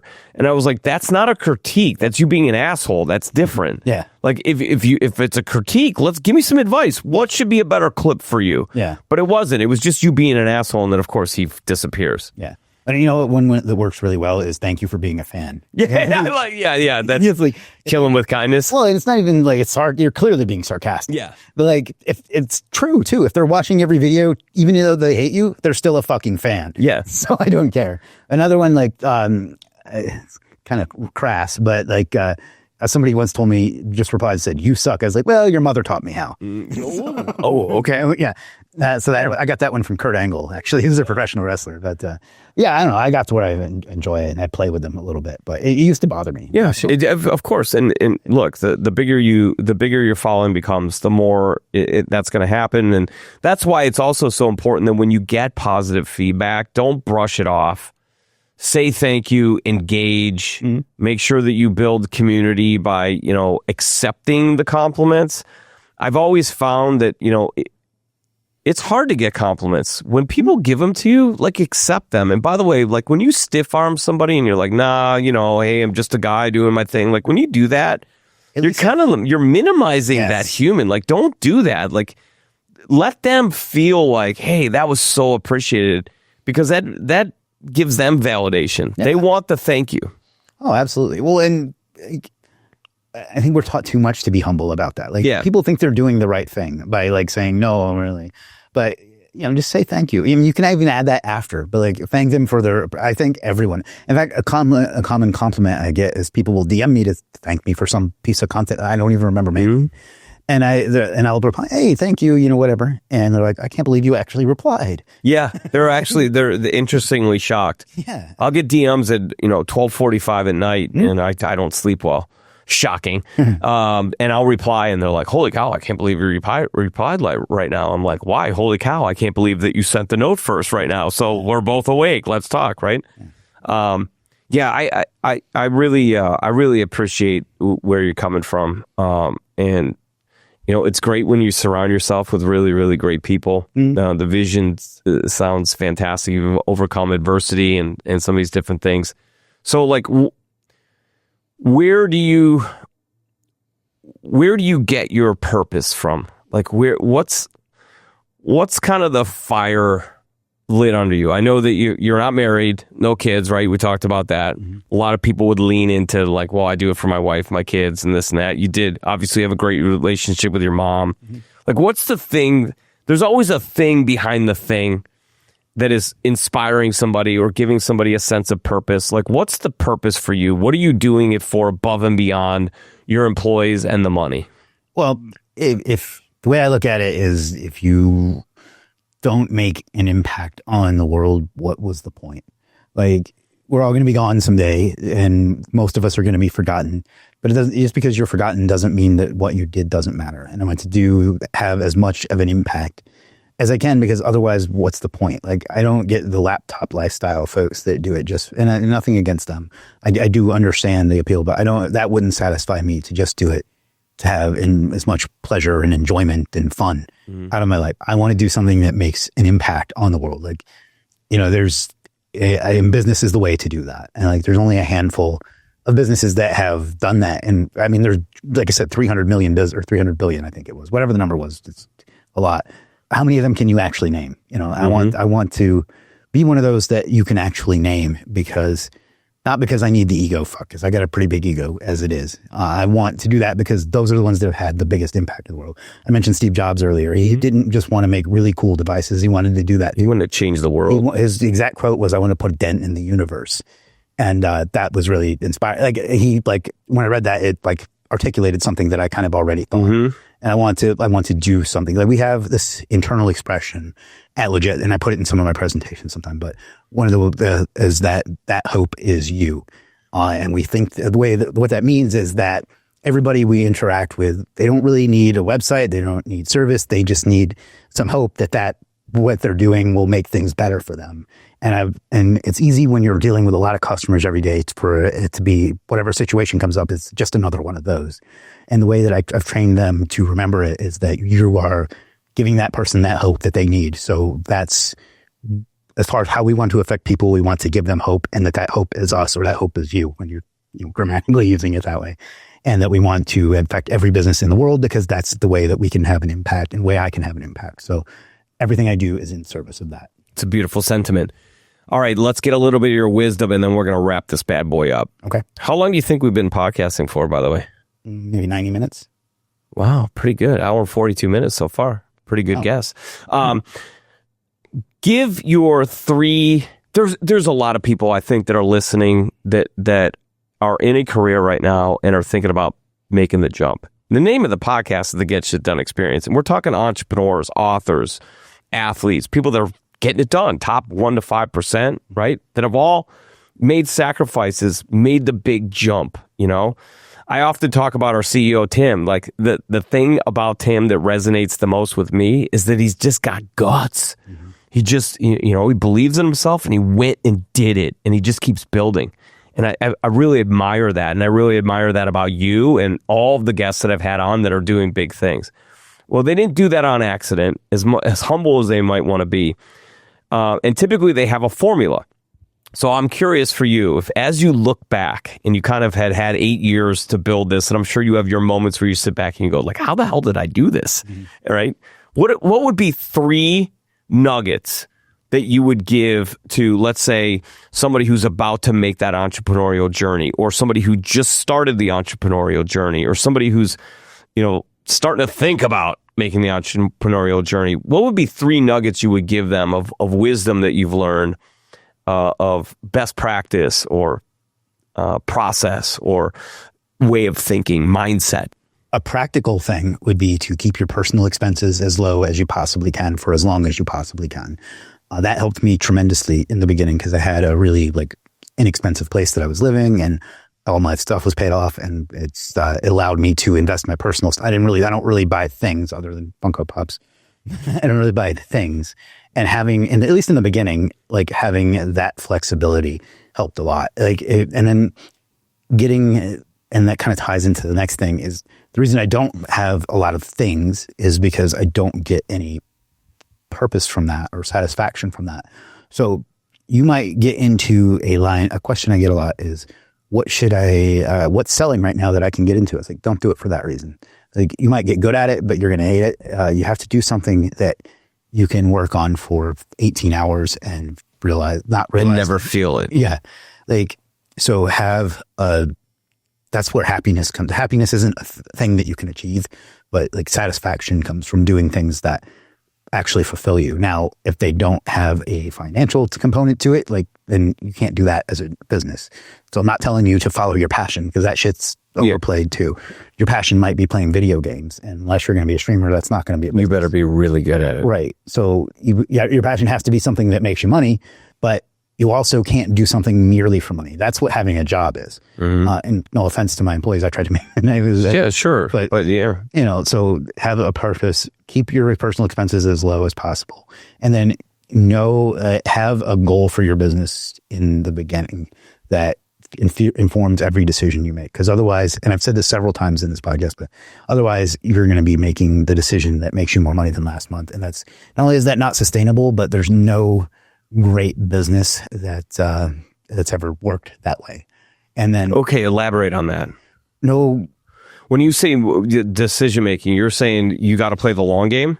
Yeah. Okay. Yeah, I guess that'd be a bit more basic. So don't make short-sighted decisions because it's going to impact you positively that month, right? But it's going to hurt you for the next 3 years. Right. Which you'd rather take the hit for the month because it's going to help you for the next 3 years. Yeah, which goes back into keeping your expenses low, because Well, your personal and your business expenses low because you might be tempted to take on funding like investors. If you do that, you're going to have to start making quarterly decisions, even if they don't make sense. Yeah, just because you got to report. Yeah.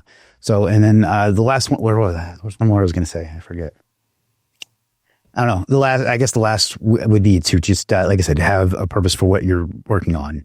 And then just to make decisions towards that, because if you don't, it's just going to be whatever. Oh, that's what it was going to be is try to get over the ego of you nobody can do this as well as I can, because every entrepreneur I see goes through that.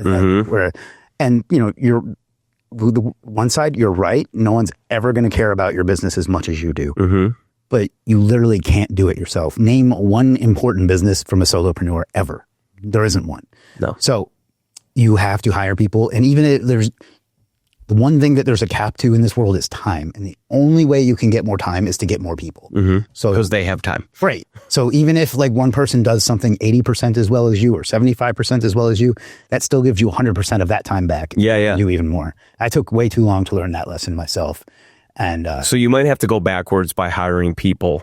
You might have to take that hit and float that cost. But they're ultimately over a period of time, it's gonna pay dividends, provided that they're productive and they do their thing well. And so not just the cost, but like them not performing it as well as you can, which by the way, probably isn't true. You're probably not as good as you think you are. Yeah.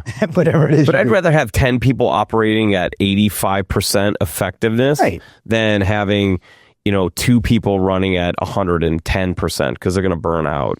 Right. And then once they do that one or two things that you give them, and that's all they do, they're going to get better at it than you were anyway. Yeah. Unless they're just not a good hire. They get mastery.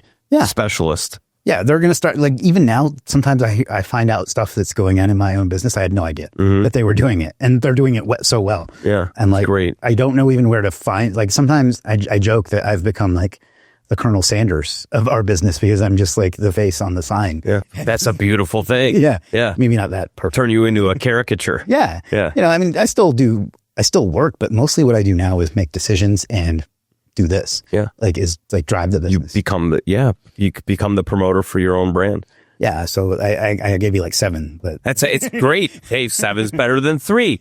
Hey, Chicago Bears, are you listening? 7 points is better than 3 points. Yeah. Let's just let that soak in. Final question. Sure. And this is always important because I truly do believe, and I've learned this. I didn't know this for a long time. I thought motivation was far more important than discipline. I thought I could motivate myself into all types of things, and I thought I could pump myself up and I could pump other people up. And, you hit a brick wall and you fail and you get dragged down the street and you get all bloodied up and you start to realize, well, wait a minute, discipline is probably a little bit better. So then I really got into this discipline thing, and I really figured out that, man, when I'm disciplined, I'm at my best. And that's so important.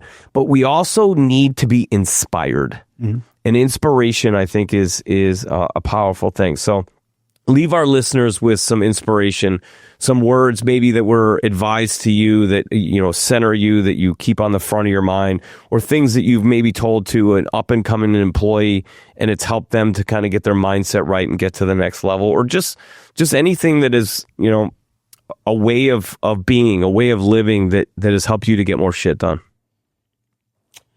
I guess just remember that what you do matters. Like, no matter what your job is or who you do, some reason I talked about having an impact. Like, not everybody has to have a global impact. You might have that one thing you said to that one person 10 years ago could have an impact. So remember that you can have an impact on somebody, whether it's yourself or someone else, and just do that as often as you can. Like, to do it purposely when you can, but realize that you're doing it whether you think you are or not. I've had the like incredible experience of having people come up to me and say that video you made in 2017, like I did that in it, like I started my whole business from it, and it was just some shit where one day I decided to make a video, and like, so you having a bigger impact than I think you do. You matter more than you think you do, and you can take that and do it intentionally and have a bigger impact than that. Absolutely awesome. I love it.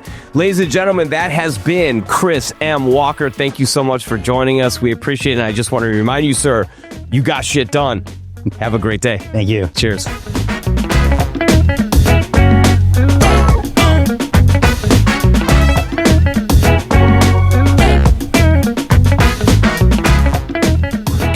business handle 15% growth?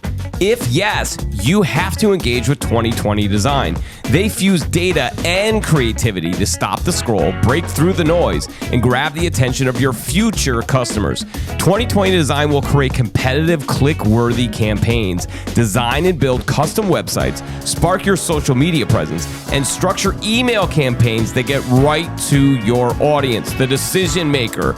Let's boost attention and awareness, which allows you to convert more sales. Check them out at 2020design.com. That's the number 20, TWENTY design.com.